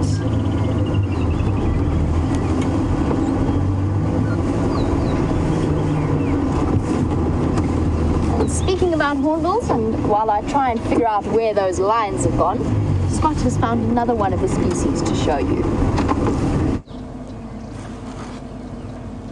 So from the southern grey hornbill to the yellow-billed hornbill, you get a good idea of the differences between them. They are such wonderful birds, the hornbills. And these two look like a happy couple, spending the morning drying out after the little bit of rain we've got, before they start hunting for insects, although it looks like one of them's ready to start looking for breakfast. And they will feed on small termites. So often, it's hard to even see what they are picking up with that big bill of theirs. So they can feed on tiny prey as well as prey up to the size of large chameleons, which is always a bit of a catch-22 for me, because I love both the hornbills as well as the chameleons, and then seeing one eating another obviously becomes a little bit tricky. You can hear a grey go-away bird calling, quack, quack, and maybe that's what caused the hornbills to fly off. That little alarm. I can't see the bird of prey flying around. Who knows, possibly it was the same one that you guys saw with Jamie that's caused this commotion. I am in the same area as on our western boundary, and things are looking good. The lions haven't crossed north, or at least according to what I saw on the road, there's no evidence of them crossing north towards Sydney's dam. And now we just need to make sure that they don't cross west into Sibambili, and then we can start fine-tuning where they may be sleeping on Juma. So I'm hoping that's the case.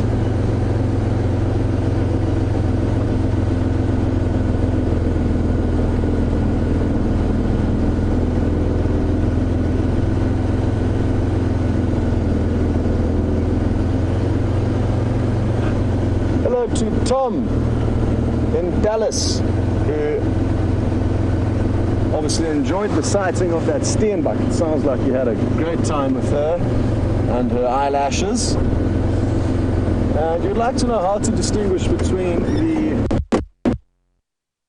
other antelope that you don't get here, the dik-dik.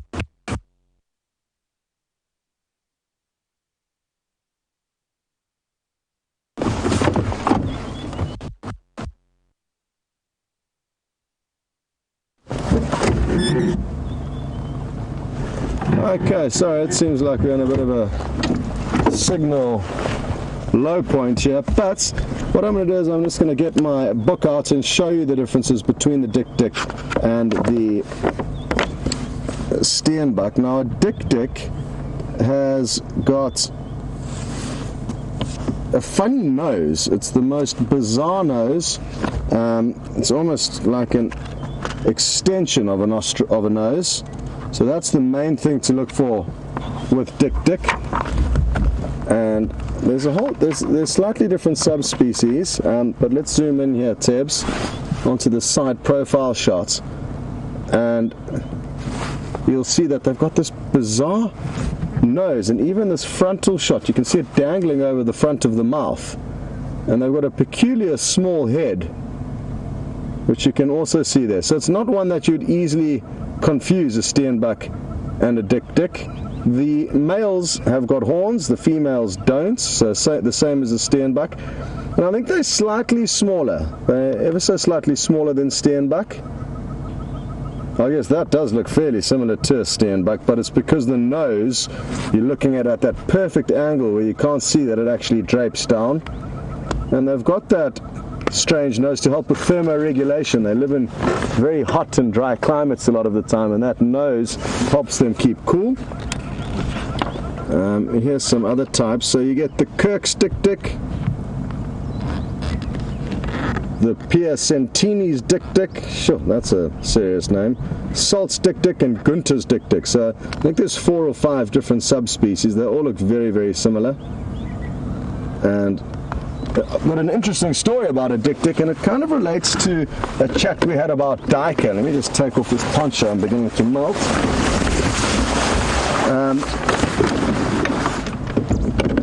We had a conversation the other day about how duiker will hide their young and leave them and go off and feed while their young remain hidden, and Dik-Dik will do the same thing. And when I was working up in northern Kenya in a very extreme area called the Turkana district, it's dry, semi-arid desert. Oh, shame, I've caused a bit of a traffic jam here. This is the main access road for vehicles to access camps. So let me just jump off and let them past. And apologize.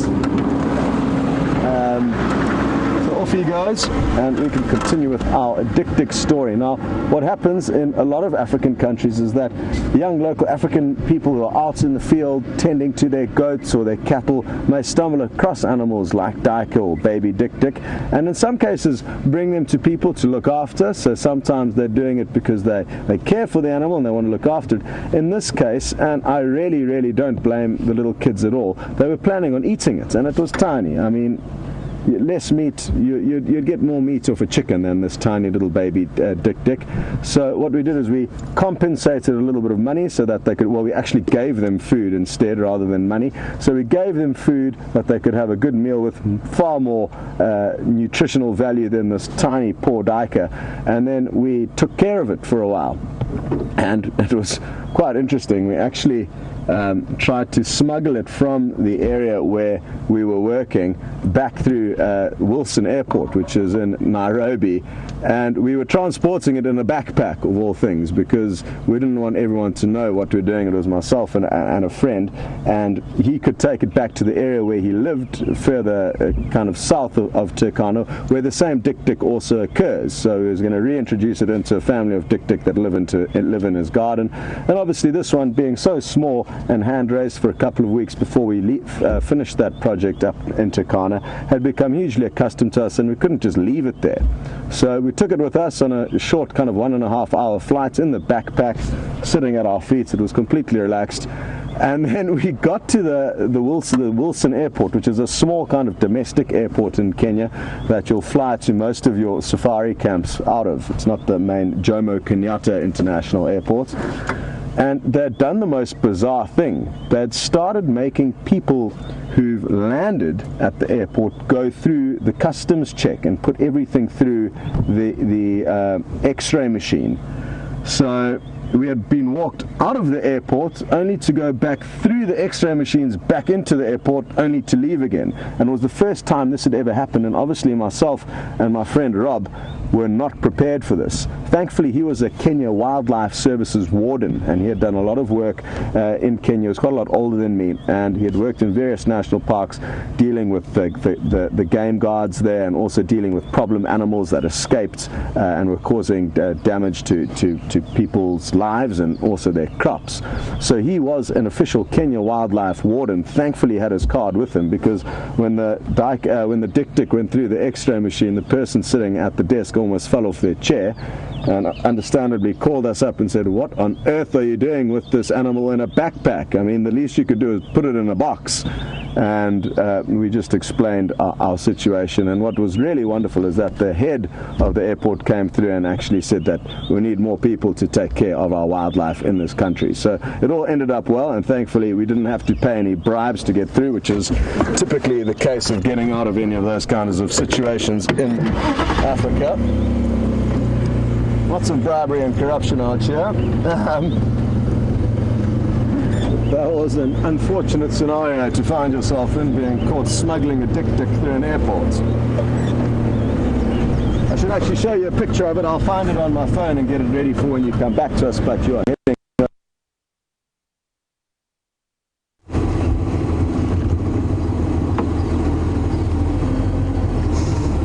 Sounds as though Scott's been telling you a wonderful story.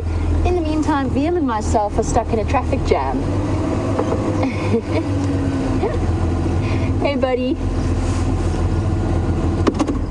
Tortoises have right of way out here. Those scaly back legs. Quite an old tortoise. This is a leopard tortoise. It's not the same one as we saw before.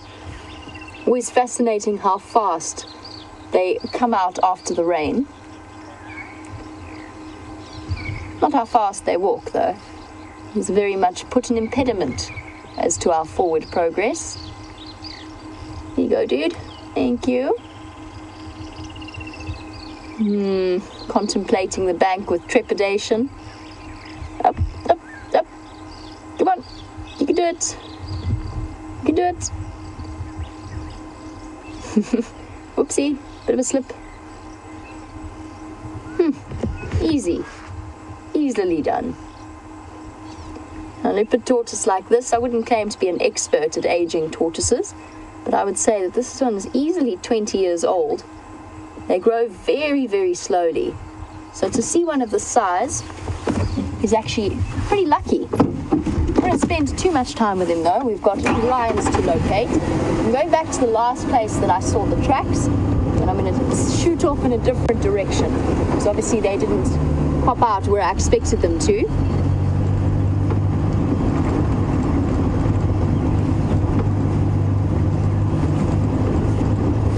Those astonishingly large Nkuhuma feet. I just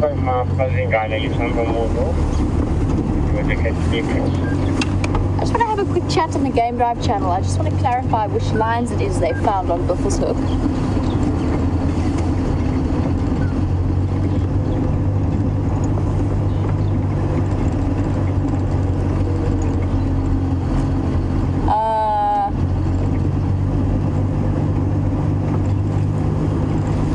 Okie dokie. Well, we have some news on the lion update front, and I'm going to send you over to Scott so that he can tell you himself.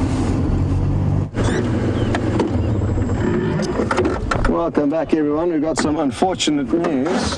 The lion have crossed out into Sibambili along this road. I'm hoping to try and find you a track, but it's surprisingly difficult in this kind of hard road, flat lights. There was one perfect track that Doug from Sibambili just drove over on his way into the sighting, but they are literally 60 meters away at a small little pan. Apparently they are looking back east, which is towards us, and maybe they will come home to Juma after they've quenched their thirst at that little waterhole.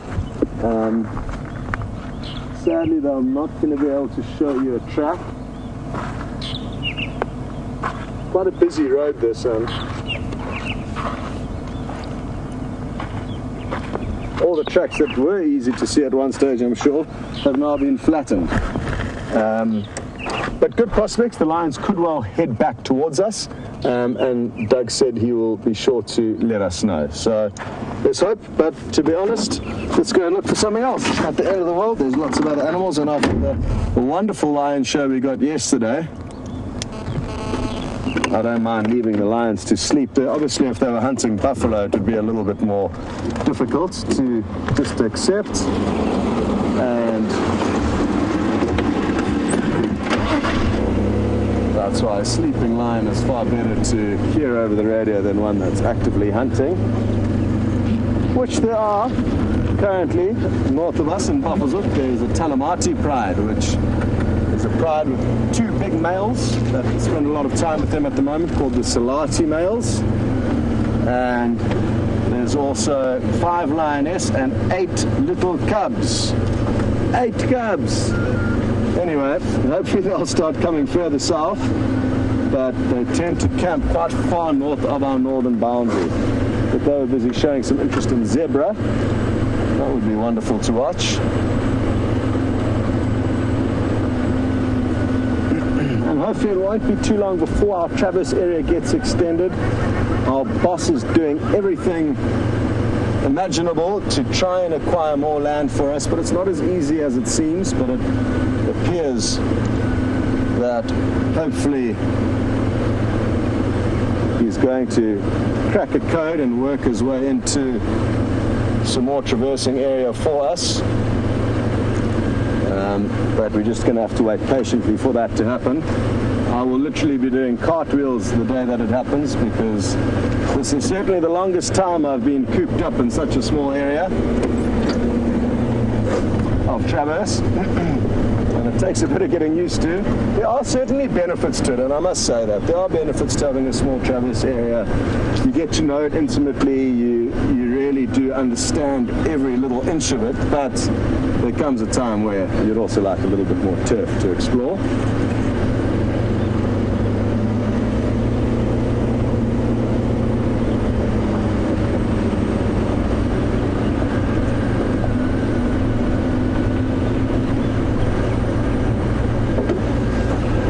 Jeannie, you'd like to know where I got my one-eyed snake bracelet from. It used to have 2 eyes, the other one's just fallen out. And interesting story, this there, you can see the snake's even got a mouth. Look at how cool that is. And no teeth though. It's fangless, non-venomous, it's a friendly snake. And this was actually melted down in a pot in front of me. Not a pot, it was a baked bean tin, which has actually got quite a high kind of resolution. That's the wrong word, but it's not easy to melt the tin of a baked bean. Whereas I think aluminium, which is the metal that was melted, was put inside. Little pieces of aluminium were put into this little baked bean tin, and a small fire was made by a Samburu blacksmith. Samburu people are a tribe in central Kenya, really tough people, and this guy was a Goliath. He was a brute of a human who had walked, I think, 7 hours from his village to come and perform this little bracelet making for our guests that we were taking through a wonderful camp up in northern Kenya that my friend owns and runs, called Sarara, and it's one of my favorite places in Kenya. So the blacksmith came along and he melted down this aluminium in this baked bean pot with a goat skin blower. So it's basically 2 bladders made of goat skin, and then what they'll do is they'll each bladder individually, putting huge amounts of oxygen through the fire, creating an incredibly fierce flame that burns this or melts down this metal. And then what he did is, let me actually jump out and show you what he did, because it's quite difficult to explain. Jump out on the left here, Tibbs. What he did, once the metal was melted in this little baked bean tin, he made a little rift in the sand. So he went like that, and then in the middle, like this, he created a spot to pour the molten metal into. So he poured it in here, and that immediately creates a kind of long piece, and as it starts to cool, he then had a small anvil that he had carried for 7 hours from his village, and started hammering it into this round shape, and then flattened out the head. And usually what happens, and it's a kind of Kenyan jewelry decoration, is that the terminal point of the bracelet will be in the shape of a diamond, similar to the shape of the snake's head, and it'll meet another diamond. And what the girls will do is they'll wear them quite high up on their arms, they'll wear them kind of up on their bicep or on their elbow joints, and each diamond will meet in the center. So I just told him to flatten out the other diamond and make it into a snake's tail, and then obviously put in spots for eyes that we super glued some beads into, and then he obviously made the little mouth. So it was handmade in front of me. What he did to create the little scales was hammer with kind of like a broken screwdriver all the way around in order to make the little scales. And that was a cool experience. Our guests loved it. They got bracelets made, and some of them bought their belts to get beaded like this, or like their denim jackets, and got them blinged out with some rural beadwork. Really cool stuff. Good. So that's where the bracelet came from. The Matthews Mountain Range in northern Kenya. Beautiful, beautiful parts of the planet where dik and leopard are plentiful. And you'd actually see the dik being consumed quite regularly there by a female leopard who was very habituated with the vehicles.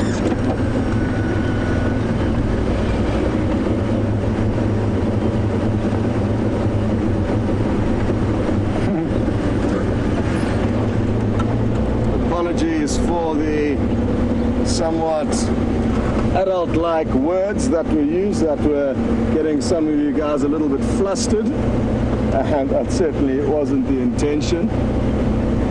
And I'm sure now that you've got some fresh air, you're thinking and seeing clearly again. Okay, well, we're going to send you back to Jamie, and next time you see us, I'm going to have a leopard for you.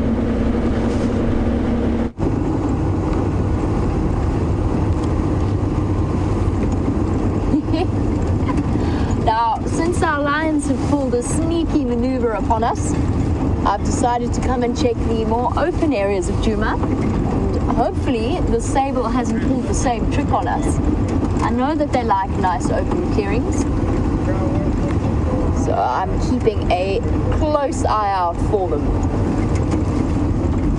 And how exciting would that be? This is a big antelope, but this is not a sable. It is a relative of Scott's mistaken sable, but it is not actually a sable. Hello, Kudu. Ever accompanied by ox pickers, grooming through her fur.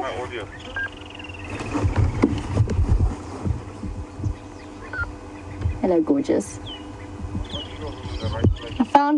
It's amazing. I found one kudu on Djuma that is not pregnant. It seems as though every corner I've gone around, every kudu cow that I've stopped at has been pregnant. This one isn't.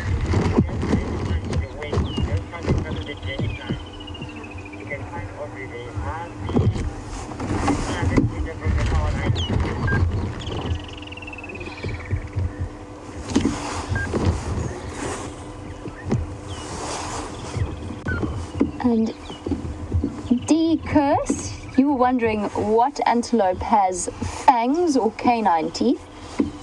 In terms of their dentition, very few of them have well-developed fangs.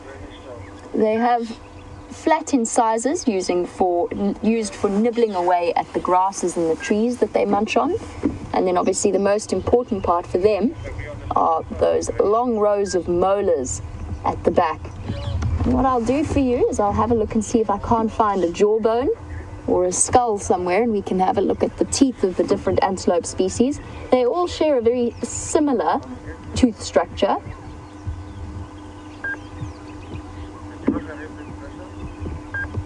Which is largely the incisors situated in the front with the gap then towards the molars at the back.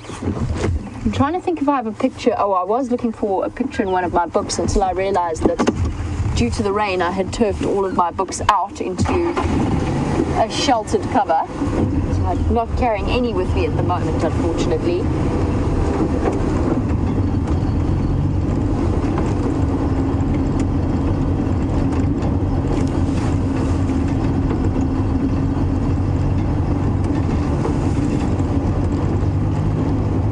And Sabrina, hello. Welcome to the Sunrise Safari. And And Sabrina is one of our 12-year-old viewers who is very, very keen on the wildlife that she's been watching on the show, and has all kinds of exciting future plans that I've been discussing with her. But Sabrina, you wanted to know if we get oryx here. We don't. They are situated in the more arid areas, so around the western edge of the country, the sort of northwestern corner towards the Kalahari, and then up north from there into Botswana and Namibia. Now there's a species known as the gemsbok, which is an oryx species, that are absolutely incredible to look at, and they must be one of my top favorite antelope species. It's a pity that we don't get them here because they are spectacular to look at. They've got striking dark shapes. What I'm actually going to try and do, I keep forgetting I don't have my books. It's such an automatic reflex to go and look for a picture to show you. Sorry, I don't have a picture to show you. So the oryx, for those of you who don't know, they have those huge long horns, a meter wide or a meter long, so 3 feet long, that are essentially spears, and both the male and the female have them. Now, we spoke earlier about the way that they are related to the sable in their own way in terms of size and stocky build. And again, both males and females, because they live in arid open areas, have horns that they can use to fiercely protect their offspring and themselves. And when an oryx or a gemsbok comes under attack, they bow down onto their knees and they drop their horns forward, as essentially it's like a barrier of spears when the whole herd does that. They are incredible animals to watch. And what was fascinating is recently in a reserve around the Kalahari, they released a pack of wild dogs for the first time into that area in who knows how many years, a very long time. Nice big area, so they had plenty of space to run, which we know wild dogs do need to run. And obviously there's quite a few projects involved in reintroducing them to this, to their previous range and habitat.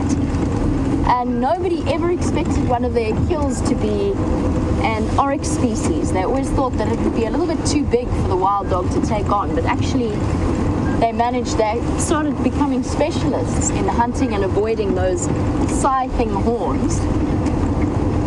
They are really intense antelope and so striking. And then just on the subject of antelope, Mercedes, you were wondering if we get Oribi in this area. Oh, sorry, it wasn't Mercedes, it was Monkey Man. Monkey Man was wondering if we get Oribi, quite a long-legged antelope, fairly similar in appearance or about the size of an impala. And not in this particular area. Again, different range, different habitat. They're more adapted towards the forested areas and the more coastal areas of the country. So if you go down into KwaZulu-Natal or the Eastern Cape, you're more likely to find Oribi there.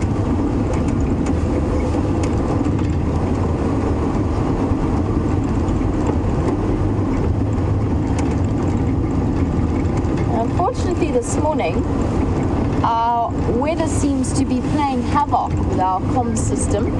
Not sure if it's the cloudiness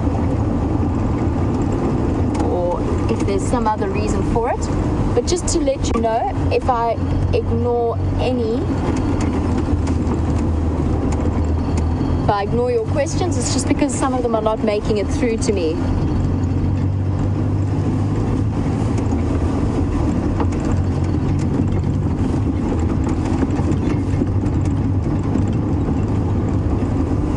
Well, we've got a nice way of... So what we're going to do, we're going to try something interesting, because Scott does have his books with him. So what we're going to do is I'm going to talk over while Scott shows you a picture of a gemsbok. So here we go. And there you go. You can see how enormous the horns are. Luckily we have teamwork here to help us out. And now next page is to have a look at the Oribi that Monkey Man asked us about.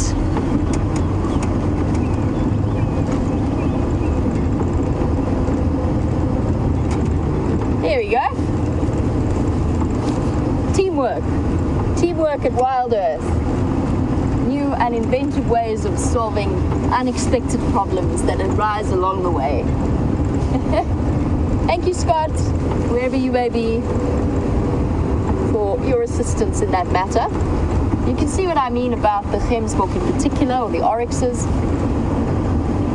Powerful antelope, taller at the shoulder even than a sable, one of the largest species that we get out here. Since this little bird is being terribly obliging,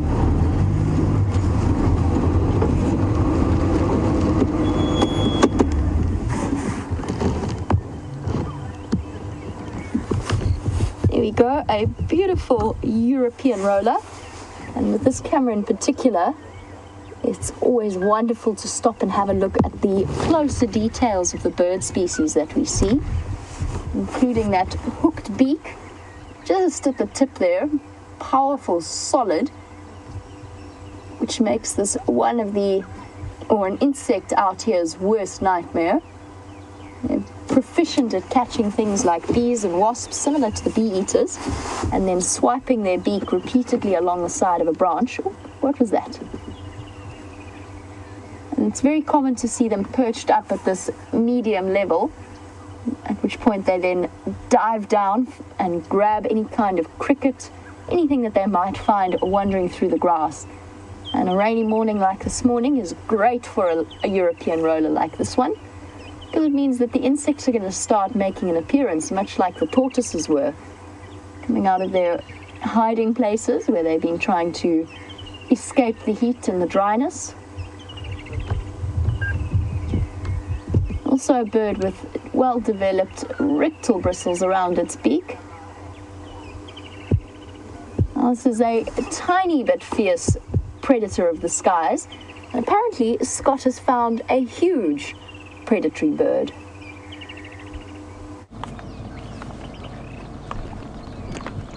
As Jamie says, this is a monster of a raptor, and its wingspan can reach up to 2.5 meters. This is the Marshall eagle. It's an eagle we don't see very often here, and it's capable of hunting prey as big as baby impala, duiker, steenbok, certainly dik up in East Africa. Right now, though, it's looking like most raptors will be in this cool, cloudy, wet weather. It's not suited to them. They prefer flying effortlessly using the hot air thermals. But as it sits perched here, it allows us for some wonderful opportunities to take a closer look at it. You can see its massive talons dangling down from its middle toe there of its right foot. And that bird's talons and claws will be far bigger than my hand, to give you an idea of how big they are, perfect for seizing their prey. They will also hunt small animals like scrub hares, monkeys, and a lot of the game birds, francolin and guinea fowl. Let's try and get a little bit closer. Again, because it's quite cool weather, it may be relaxed or less likely to fly off. The problem is, I don't know how good our angle's going to be as we get closer.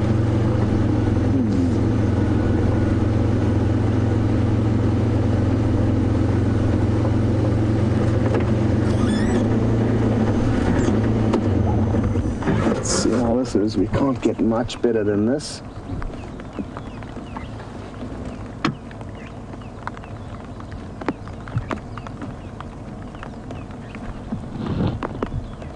Hello to the Siberia Zumi, who's noticed its white tuxedo-like colorations, and that's a great way of describing it. Look at that claw. Also got a beady yellow eye that you might be able to pick up, as well as, oh, look at that, and staring straight down the barrel at us. Awesome. Also got quite a big prominent crest, and what I'll do is I'll pull out a picture of one in a book just to show you what they look like up close and personal. They've also got a kind of brown speckling on their breast. It's not entirely white. And certainly one of the most awesome predators of the sky that we get here. My favorite is probably the crowned eagle, the forest equivalent of this guy. The martial eagle is well suited to hunting out in open areas, and it's at the top right here. This page has got the heavy-duty birds of prey. So the martial here, you can see the brown fleckings on his chest as well as the crest there. This is another superior raptor, the Verreaux's eagle, formerly known as the black eagle. And again, we don't get these here, sadly. They like very rocky cliff areas. Then on the bottom left, we have my favorite, the crowned eagle. And incredibly pretty and incredibly ferocious hunter, the crowned eagle. Again, we don't see them here in the Sabi Sands, and one of the best places to see them is right up in the northern corner of the Kruger Park in an area called Porphyry. And while we're talking about the Kruger Park and how it works, I may as well show you this distribution map here to give you an idea of the shape of the Kruger. It's a very long and thin, so I'm just looking for a little branch. It's a very long and thin reserve, but that's 300 kilometers in length, and it opens up to Zimbabwe to the north and Mozambique to the east, so it's a trans-frontier park. We are situated somewhere in this tiny little corner here where you get a right angle in white. We are in that little corner, and we are literally a little pinprick. We are 60,000 hectares, the Sabi Sands, of close on 4 million hectares, which creates the Trans-Frontier National Park. What you can see here is probably about 3 million. We add an extra million with Zimbabwe and Mozambique. And on top of that, the Sabi Sands is 60,000, like I say, and our traverse area is about 2,000 hectares with Djuma and Arathusa combined. So we are literally a little pinprick with relation to how big this wonderful wilderness area is.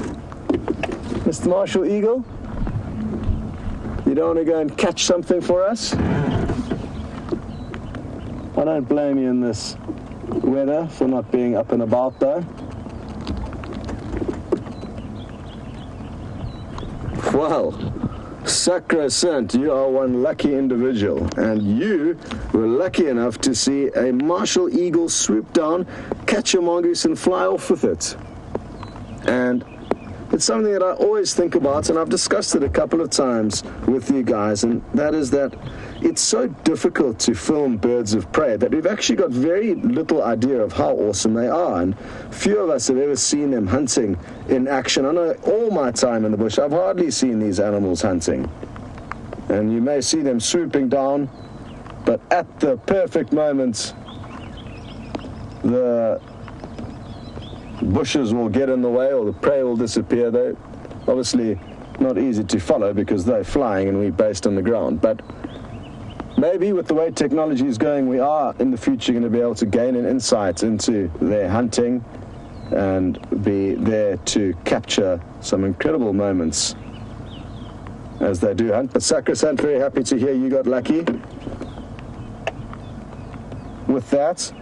The closest thing I've seen to some awesome eagle footage was a video of, I think it's a golden eagle. It's a massive, massive eagle somewhere in the USA, I believe, somewhere in America. And there was a guy playing with his family on like this big open park. And he had his camcorder out and he was filming his tiny little kid, maybe 2 years old, I don't know, stumbling around. Not very big and not very coordinated. Just wobbling about on this big grassy plain, and the wife was probably somewhere there too, and then, you know, just a bird soaring up above him. So I thought he would combine his family documentary with a bit of wildlife. So he panned up and started filming this massive eagle soaring above them, and then all of a sudden the eagle swooped down and actually picked up his kid and flew a few meters into the air with it, then dropped the kid and carried on flying off. But imagine that, horrifying, and I wouldn't wish that on my worst enemy. because imagine how helpless you must feel with an eagle flying away with your kid. But there's an important lesson in that, and it gives you a good indication of how big some of these animals are and what prey they are capable of taking down. It's not uncommon for martial eagles and crowned eagles to catch people's dogs. Quite often people's pets get taken by the crowned eagles and the martial eagles, especially your smaller dogs. Nicky's trying to remind me about a video we watched of a bird of prey attacking a goat, and I can't remember what kind of goats or what kind of bird it was, but it may be somewhere in like the Himalayas or somewhere where you get these mountain goats. It was a big goat and mountain goat of some description, and this bird of prey, that's me being lazy, we might not want to do that, but this bird of prey was not nearly big enough to take on a goat, but it tried to, and it landed on this goat's back and tumbled down this rocky mountain with the goat's in claw until eventually the goat managed to kind of shake the bird of prey loose. But again, a remarkable sequence of footage, but we don't get to see it as often as you'd like, other than those few moments of absolute luck and brilliant camera work where occasionally birds of prey have been captured in action. Anyway, I'm going to move this buffalo thorn out the road, and while I do that, you're going to jump back onto Jamie's vehicle.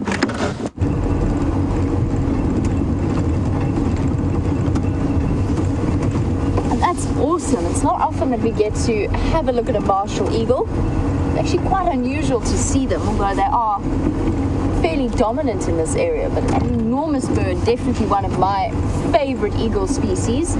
I think second only to the black eagle or the Burroughs eagle, which definitely falls on the top of my list. Unfortunately, not one that we would see out here. They much prefer the mountaintops and the crevices there. Like to build their nests on cliff faces. Much like the martial eagle, they're very similar in size and bulk. They rely on the crushing power of their weight at the end of a flight, and they're also capable of hunting little antelope, as well as rock hyraxes. Who's hiding here? Come on, Rusty. Please play nicely. There we go. Sitting in the top of the tree. The smaller raptor species. It's a juvenile. It's a juvenile goshawk. Awesome. Looks like a juvenile dark chanting goshawk to me. That slightly orangey beak, bare legs tells us that it's definitely not an eagle species, as well as the size. And the size puts it around goshawk level. But it hasn't yet got the dark grey colour or the banding around the base of the tail. And luckily I've just discovered Brent's bird book, so I'll be able to double check that. But I'm fairly certain it is a juvenile goshawk. And it's amazing how long it takes the juveniles of the birds of prey species to actually gain the coloration of the adults. In the case of battaliers, it's somewhere in the region of 7 to 8 years before they acquire or before they reach sexual maturity.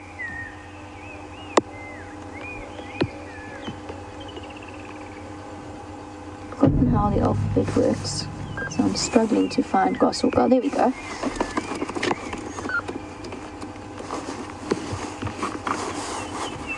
And what would be nice is if it would kindly turn and face us so that we could see if it has banding across the front of the chest.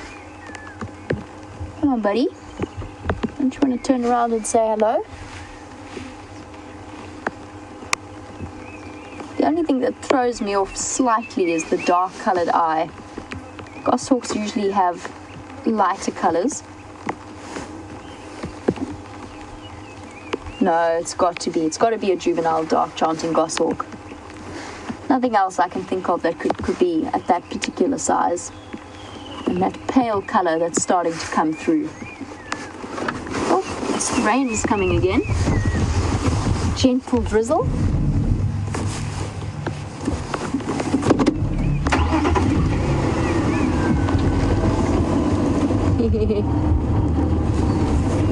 Meredith, after Scott's story of the smuggled dick tick, Meredith was wondering if I have any stories of animal smuggling that I would like to share, or if perhaps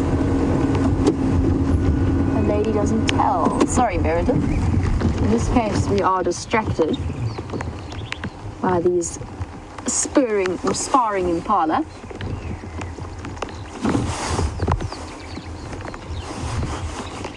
Come back this way, guys.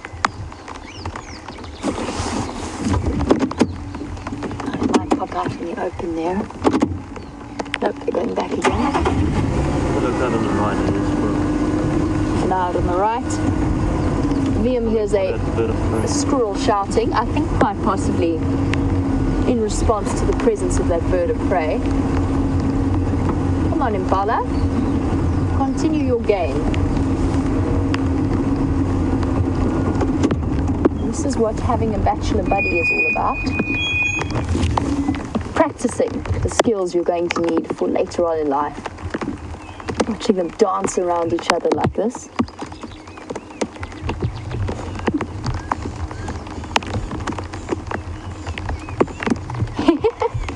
They're playing. They are actually playing in the rain. There's nothing serious about this particular fight. You can see it's almost light-hearted in their body language. The one skips away and then the other one skips forward, and taking it in turns, but not actually really seriously making contact with each other. Bit of a clash there. Skipping backwards and forwards.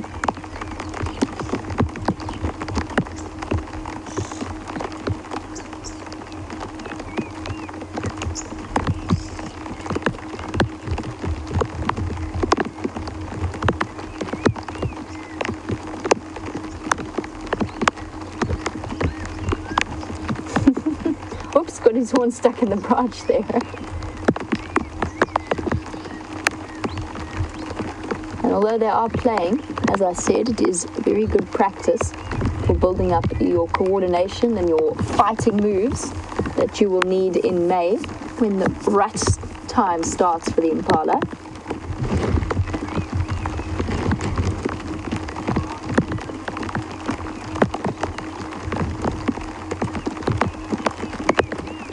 And Hannah in Oklahoma, while we watch these two antelope species clashing quite seriously actually now, and they're making contact at least, he wanted to know what makes a deer and an antelope different.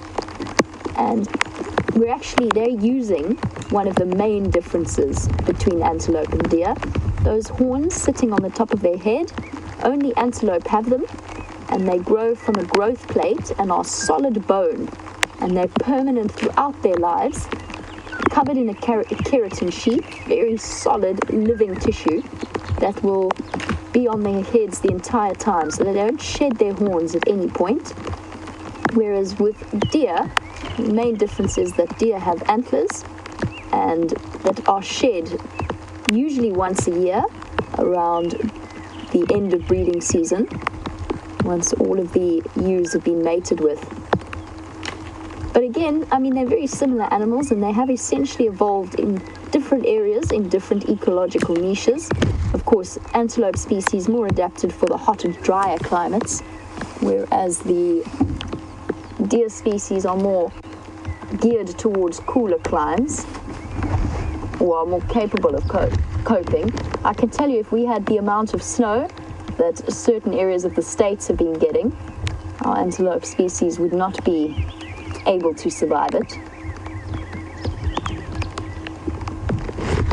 Game over. Oh no, game's continuing actually. It's just continuing around the back of a bush. And Meredith, since I can't actually ignore your question, you want to know if a lady never tells. I'm quite happy to tell you my smuggling stories. I've never tried to smuggle an animal through the airport, although I did help a boy smuggle his pet snake onto a plane.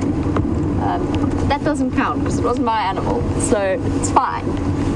He was hiding it up his sleeve and he was sitting next to me in the seat, and I would act as a lookout, but I was very young. It must have been the first time I ever flew on my own.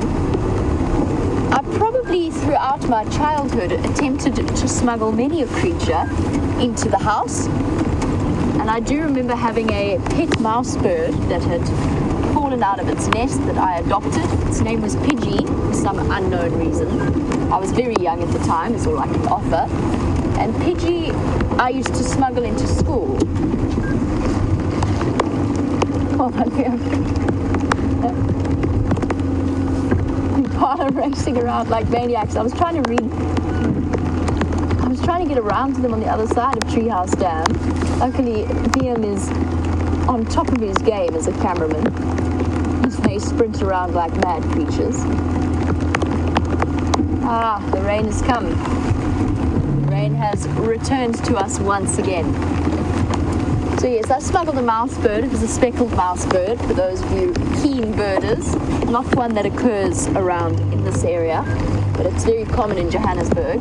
And I used to smuggle this bird into school because I was convinced that they would never let me take it in, and it had to be fed. It had to be fed every couple of hours. It was a young baby bird. And when the teacher did find out, I used to hide it under my ponytail. I used to have a low ponytail and keep it there. But of course, birds cheep. They make a noise. And naturally, I got caught out within the first few minutes.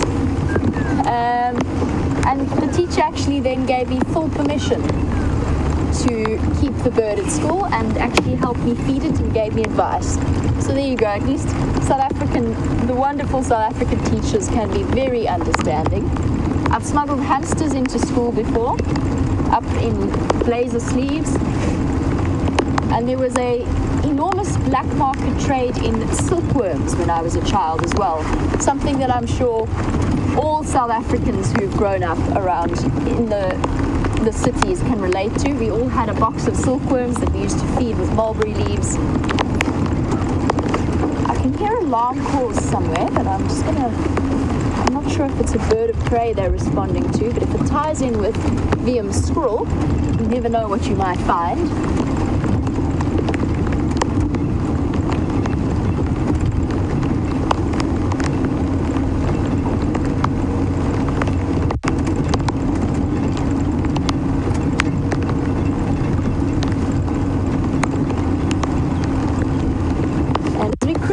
Getting absolutely soaking wet and still with big smiles on our faces.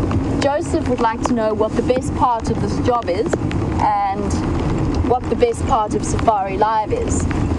The best part, both of those are really difficult questions, and probably you'll find each of us has a different answer. For me, the best part of the job is the fact that you're never bored.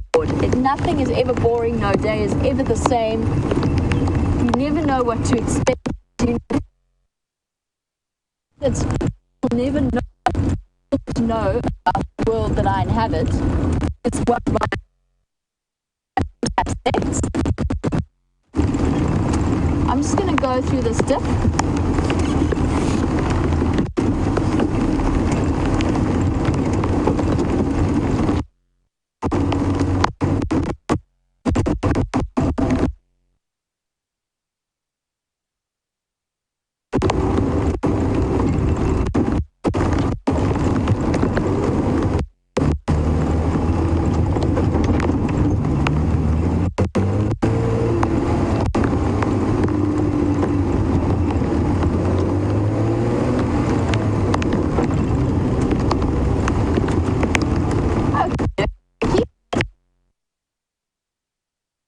There, so I just wanted to race through it.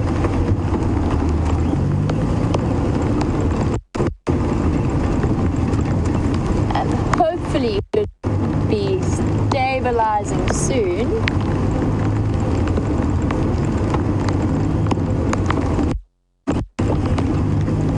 Obviously, apparently Weaver's Nest is a little bit of a black hole with as well. I've been trying to deliberately stick on roads where I know that I have signal on Rusty, but this one has caught me out. One more more time. Let's try that again. Joseph, you were wondering about the best aspect of the job. I said that it was learning something new every day and always experiencing different things and never knowing what to expect. The best part of the live safaris, I think, is the fact that they're live. So short of actually being here and experiencing them, it's happening. There's an excitement like watching a live sports game. And the fact that it's unpredictable makes it even more fun, because who knows what might happen. You might have a leopard walk straight out into the road in front of you. I say hopefully. No, not this time. That would have been, yeah, we've had so many moments like that this week. I just thought it might particularly happen. And then of course the fact that even if you are here as a guide, as a guest, you're here for a short period of time, whereas these live safaris, you actually get to extend it. So you get to watch stories play out of individual characters, individual creatures like Karula or the Nkuhuma lionesses. And you get to weeks, months, years at a time and find out what happens to individuals. How cool is that? It's like the world's longest documentary, and of course we can't make it up, we can't fool you, and we can't script you, apart from of course our green screens and the fact that sometimes it gets lighter in the morning. But apart from that, we can't actually make any of it at the same time we are. And then of course there's the interactions and the questions that you all send through, which is definitely one of my favorite aspects to it.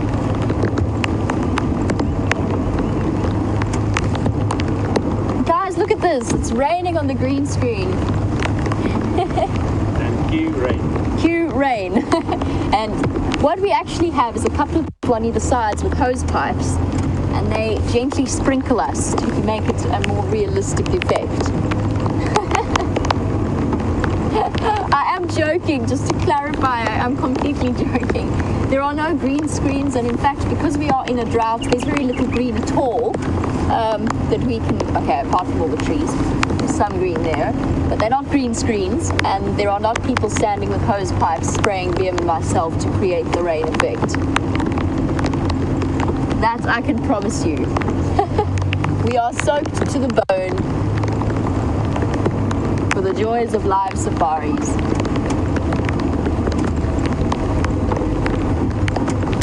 And I can promise you, if we were not live, that fall would certainly have been edited out. Oh my goodness. Yay, it's collecting again. Collecting around the lower back. Yeah, the poncho. We've had a poncho. I forgot the ponchos, the giant blue ponchos. I was a bit worried though that if the wind picked up I might sail away. Like something out of Mary Poppins.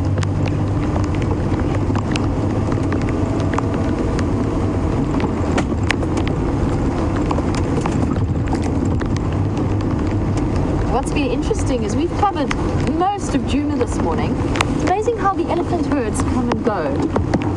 Brent's had a couple of sightings with easily 100 elephants. All of a sudden they've all vanished.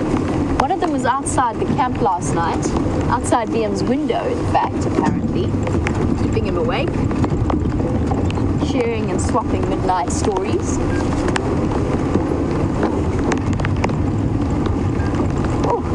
Starting to get very damp. Are we okay back there, Liam? Yeah. Equipment okay?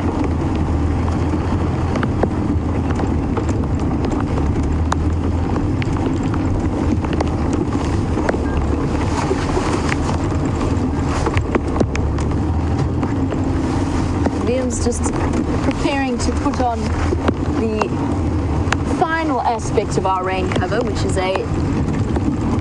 I hesitate to call it a skirt. A tablecloth. A tablecloth that wraps around the base of the camera. This forms that final seal as the rain is starting to pour down.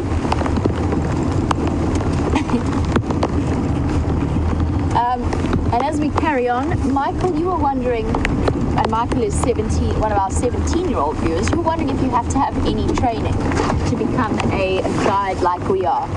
And the answer is yes. the nice thing is that there's different ways of training. There's different experiences that people have had in order to become a guide. But yes, you have to pass certain exams, you have to do certain courses, you have to be first aid qualified. There's a red-headed weaver. Please don't fly away, please don't fly away. Oh, don't fly away.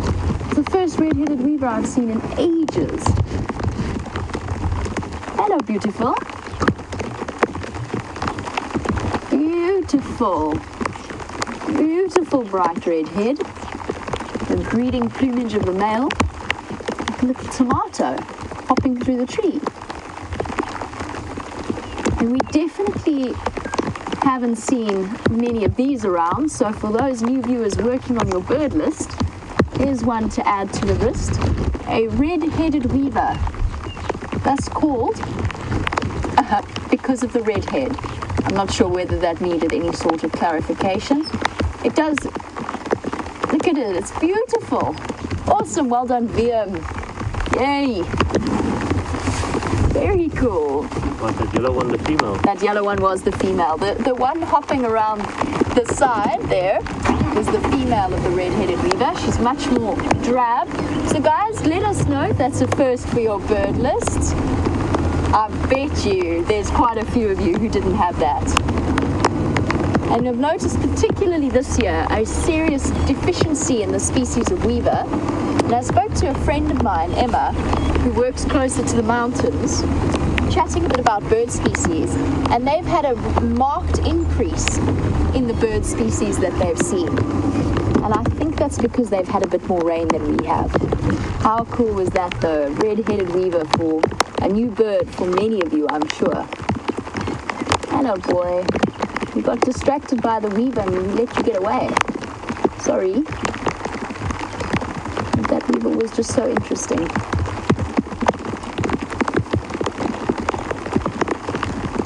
And as he wanders off, Michael, you were asking about the training. Yes, you do have to have training. You have to be qualified in terms of first aid. You have to have special driver's licenses in certain circumstances. Mostly what counts is time spent in the bush. I learned more in my first month working as an actual guide than I did in the entire time in which I trained. And that's not because my training was bad. My training was wonderful. It's just that doing it day in and day out is a fantastic way of learning. You just have to work, as with anything, you just have to work your way up. The fantastic thing about guiding is also that you could move anywhere and learn about a brand new set of birds, a brand new set of plants, just within South Africa alone. If I were to move off somewhere, for example, to the Eastern Cape, it would come with a whole variety of new challenges for me. I'm just trying to... that was unfortunate.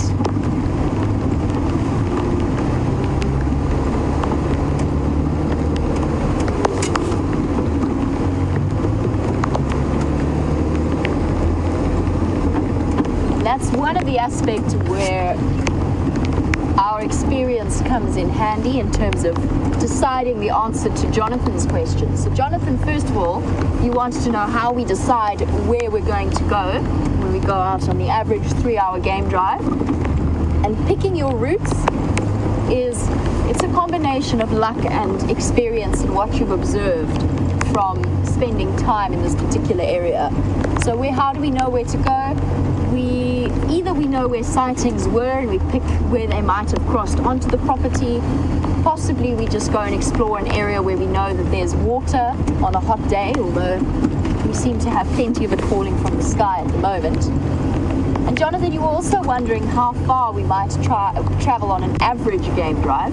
So an average game drive, let's say we don't, for example, yesterday we had the lions at quarantine. Between Scott and myself, we can't have driven more than maybe 4 miles between us, and that was because we had sightings very much in the vicinity. But probably on average I would say that I drive about between 7 to 10 miles maybe, and that's on quite a busy day, covering quite the extensive road network that we have. It's all about Some of it's luck, some of it's experience. A lot of it is luck, if I'm completely honest. Sometimes, and we've had a lot of it. The last few days, the last few weeks actually, we've been incredibly lucky with the sightings we've had.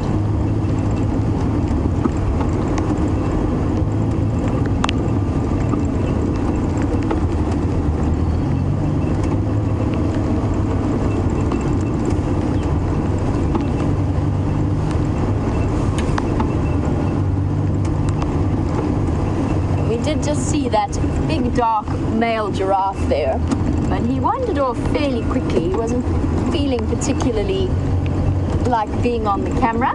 But James Richards, you were wondering how that dark male got on with the female that he was courting, and we were watching this pair along with a young calf that belonged to the female. We watched them for quite a few days in a row, and we had to admire that male's persistence, because he constantly tried to get the attention and affection of the female. Much to his disappointment, she never really reciprocated his feelings. And James, I don't know. I mean, there's a chance that he did manage. We'll just never know the answer. While I go off and check one last ditched effort around the clearings of Impala Plains, let's get an update from Scott. Well, you've joined us at a good time. We are about to take Mnisi Boulevard. And Mnisi is a hyena. Or an Mpisi, or further north, in East Africa, an Mfisi. So M-N-I-S-I, or M-P-I-S-I, or M-F-I-S-I. The hyena. And this is the boulevard that will lead us to their home. It's a wonderful, actually, little beautiful open area, this. We drive through to get to the den. Hadn't spent much time here before this den was discovered. We all owe James Henry, who's on leave now, a big thank you for finding this den for us. I'm told he is back for his first drive on the 31st of this month, which a lot of you will be looking forward to, as are we. He's a wonderful guy to have around camp, both for work purposes and for social purposes. Looks like he's been having a great leave so far. Recharging the batteries, regaining his sanity after being stuck in the bush for a very long stint. He can leave somewhat deranged after a long stint in the bush, not seeing too clearly.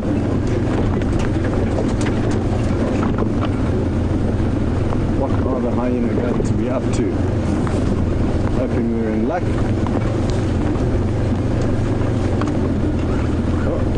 Promising. Couple of hyena about.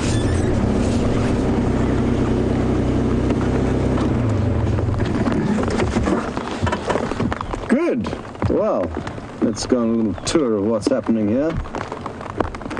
There's one, possibly a mother, lying at the entrance to the den where cubs are. There's another little cub. Looks like possibly November. On the left, she was born in November. And then in the center, there's a adult chewing on a branch.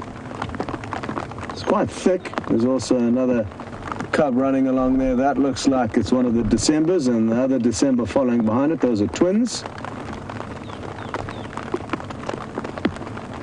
And there's another sub-adult coming along over there, a youngster, possibly June. Hard to keep track of who's who. And then further to the right of that, there's what looks to be the matriarch, the alpha female of the clan, with those raggedy ears of hers. I think that's her. Some of you guys are really keeping very close tabs on this hyena den, and we thank you for that. It's really helpful. And they're enjoying playing around in the cool weather.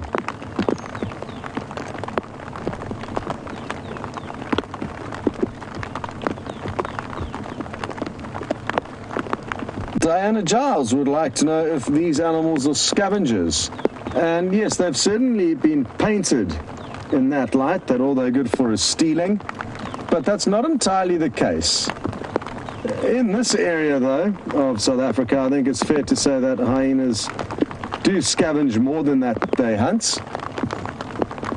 But even that is not confirmed. It's because we don't spend time or much time out at night, and therefore it would be wrong for us to assume that they aren't hunting while we're sleeping. But because of the high leopard density here, I think they do focus on stealing from leopard quite often. On one occasion, though, Diane, the Djuma waterhole did capture hyena chasing an impala into the waterhole, and then when it tried to escape out of the water's edge, it got consumed by the hyenas. So they can hunt, and in some areas of Africa, they've actually been documented to hunt more successfully than the lion, and the lion actually steal more from the hyena than vice versa. So roles will be reversed, and all predators will scavenge. Leopards will scavenge from other leopards, they'll scavenge from cheetah, lion will scavenge from anything that they can overpower, which is just about everything. So everything's a scavenger and a thief archer when the opportunity presents itself. But hyenas, yes, are kind of specialized, I think you could say, in scavenging. In this area, like I said, they're mainly from leopard, and they will very seldomly interact with lion. There is one massive clan, though, further west of us that sounds like they are professionals at chasing lion off their prey. And it happened once, I think, with the Nkuhumas, who were scattered about somewhere on Sibambili, and they got taught a lesson by these hyena. I'm going to try and reposition and get us across into that action there. It looks like they're having a great time. And watch, as we get around there, they're going to come play on this side of the mound. So here we very seldomly, sadly, see hyena-lion interaction, and as it would be a wonderful thing to witness.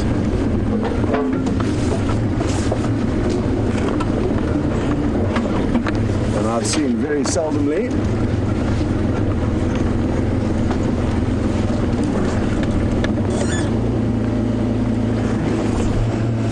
Okay, so this is one tree, the one on the left, that we shouldn't drive over, so we're just going to squeeze past it. It's called the Tamboti tree. It's a hardwood, so that's why we don't want to drive over it.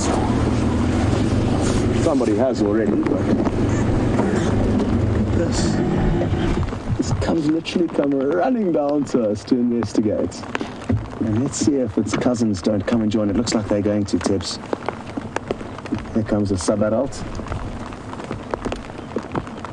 And they can be hugely curious, hyena.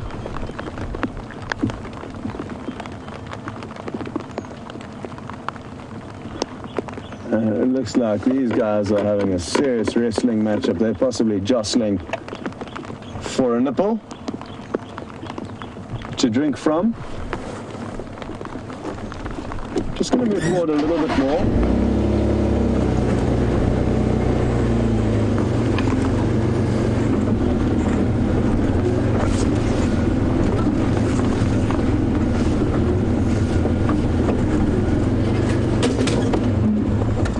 Liberty Ann would like to know exactly the definition of a sub-adult, and I'm glad you asked, because I don't know the answer to that, and it's something we discussed the other day. When do you officially become a sub-adult as opposed to an adult? And I guess it will vary on the individual species and how long it lives for, but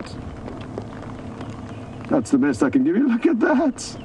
That's awesome. So that must be an older cub playing with its mother and the next generation. I'm guessing that that's the case.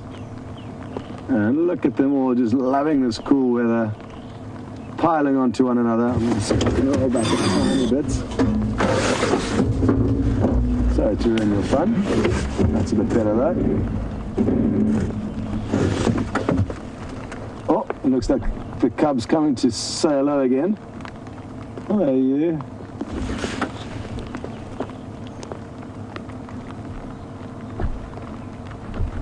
Difficult to know where to look in these situations because there's just action everywhere, but this one is definitely winning the camera time after its close investigation of us. And they're covered in a fine layer of mud. Oh, we've got another visitor. Aren't you guys brave this morning, eh?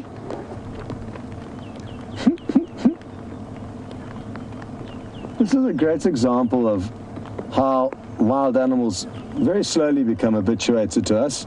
We put ourselves in their presence without interfering in any way. And from a very young age, hyena like this, lion and leopard and all the animals, the impala, the elephants, will slowly but surely understand that we are not here to harm them. And that's why we get such great visuals of them, just like that hyena earlier on this morning, coming so close to the vehicle that Tebs couldn't even film it. What's quite interesting, Tebs, I'm just going to ask you to show the other two watching on as their very brave sibling comes so close. You guys can come as well. You should all come and say hello. Yeah. Shame one's not too sure about it. The one highest up, using as much cover as possible to sneak up to us. Absolutely awesome. Tebs, quickly, if you don't mind going up onto the burrow there. There's a serious commotion going on with the mother and this young sub-adult cub teenager. You can use whichever of those you prefer. Cub, sub-adult or teenager. I'm not too sure which is which.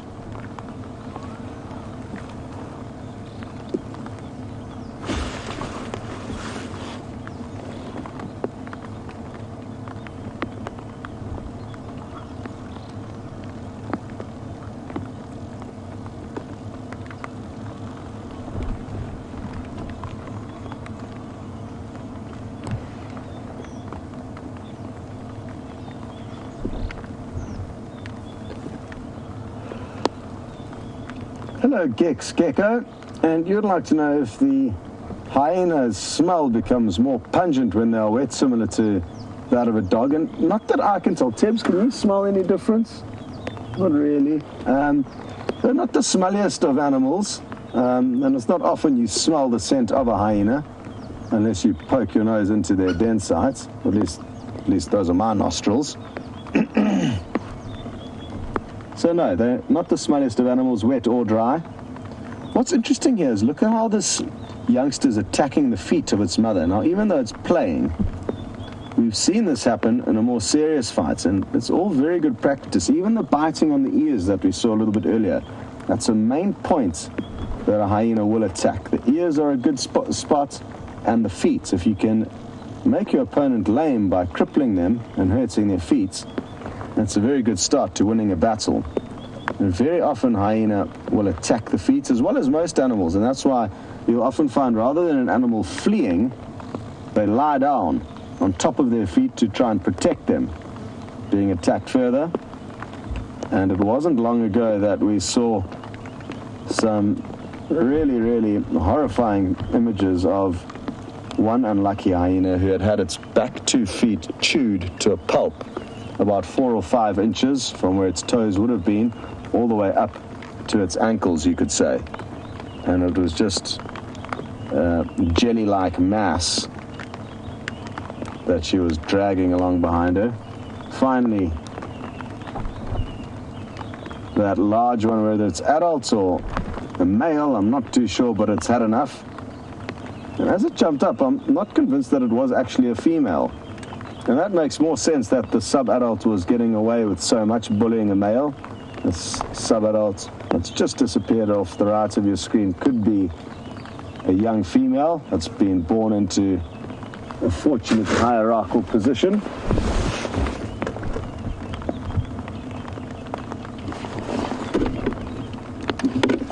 I think we should reposition, see what's happening on the other side.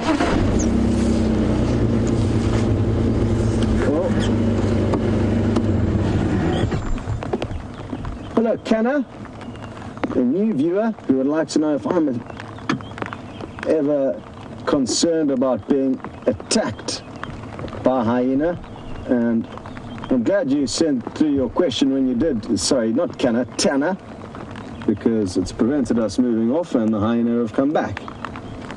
Tanner, no, hyena are unlikely to attack humans, especially if you're awake. And what I mean by that is that the majority of hyena attacks, oh, it looks like it's getting too close for Tebs to even film, humans have been when humans are asleep, either sleeping with their doors open, sleeping with the flap of their tent open, or passed out in a flower bed somewhere.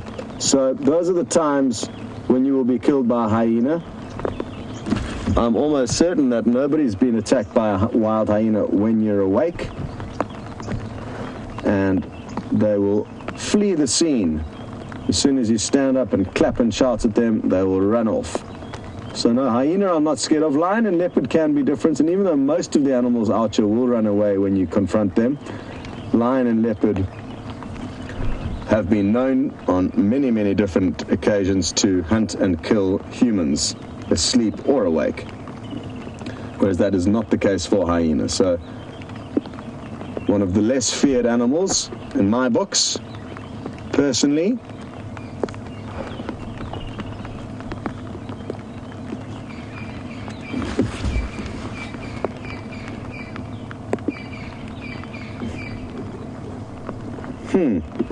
Colleen Spencer, you're interested to know how high can a hyena jump? It's a pity you weren't tuned into a live safari that Peter Pretorius was taking a couple of months back when we had a hyena trying to jump up and pull a carcass out of a tree that a leopard had hoisted, and it landed on its back. It was hilarious, and you'd like to know how high they can jump, so that would have been good for you to see.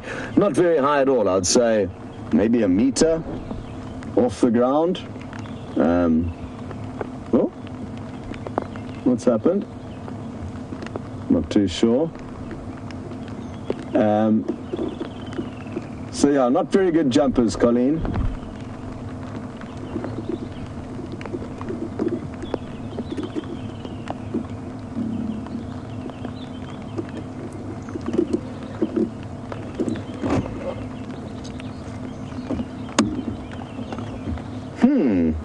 Brian, hello. And I've never actually seen a hyena swim, so I do not know how they will be able to swim, Brian. I know that they're more than happy to submerge themselves in water, in muddy wallows to keep cool, far more so than any of the other predators of this area. But, yeah, I've never seen them swimming, so not too sure. It'll be interesting to know how the hyena of Botswana do, because they are good swimmers. Sadly, it's coming to the end of the sunrise safari, so I just want to show you some quick pictures of the Dick that we raised for a while in northern Kenya. This is such a cool picture. It's pronking for joy. We were taking it on an evening stroll, as we did every evening and morning, and it's pronking in the air, all 4 feet. And this gives you an idea of, maybe I should go this way, of how small it is. They are absolutely tiny, and they don't get much bigger than that. To give you an idea, good. Well, everyone, thank you very much for all of your contributions to the Sunrise Safari, the Sunrise-less Safari, because we didn't see the sun. It's been great fun, and look forward to the next adventure with all of you. Over to Jamie.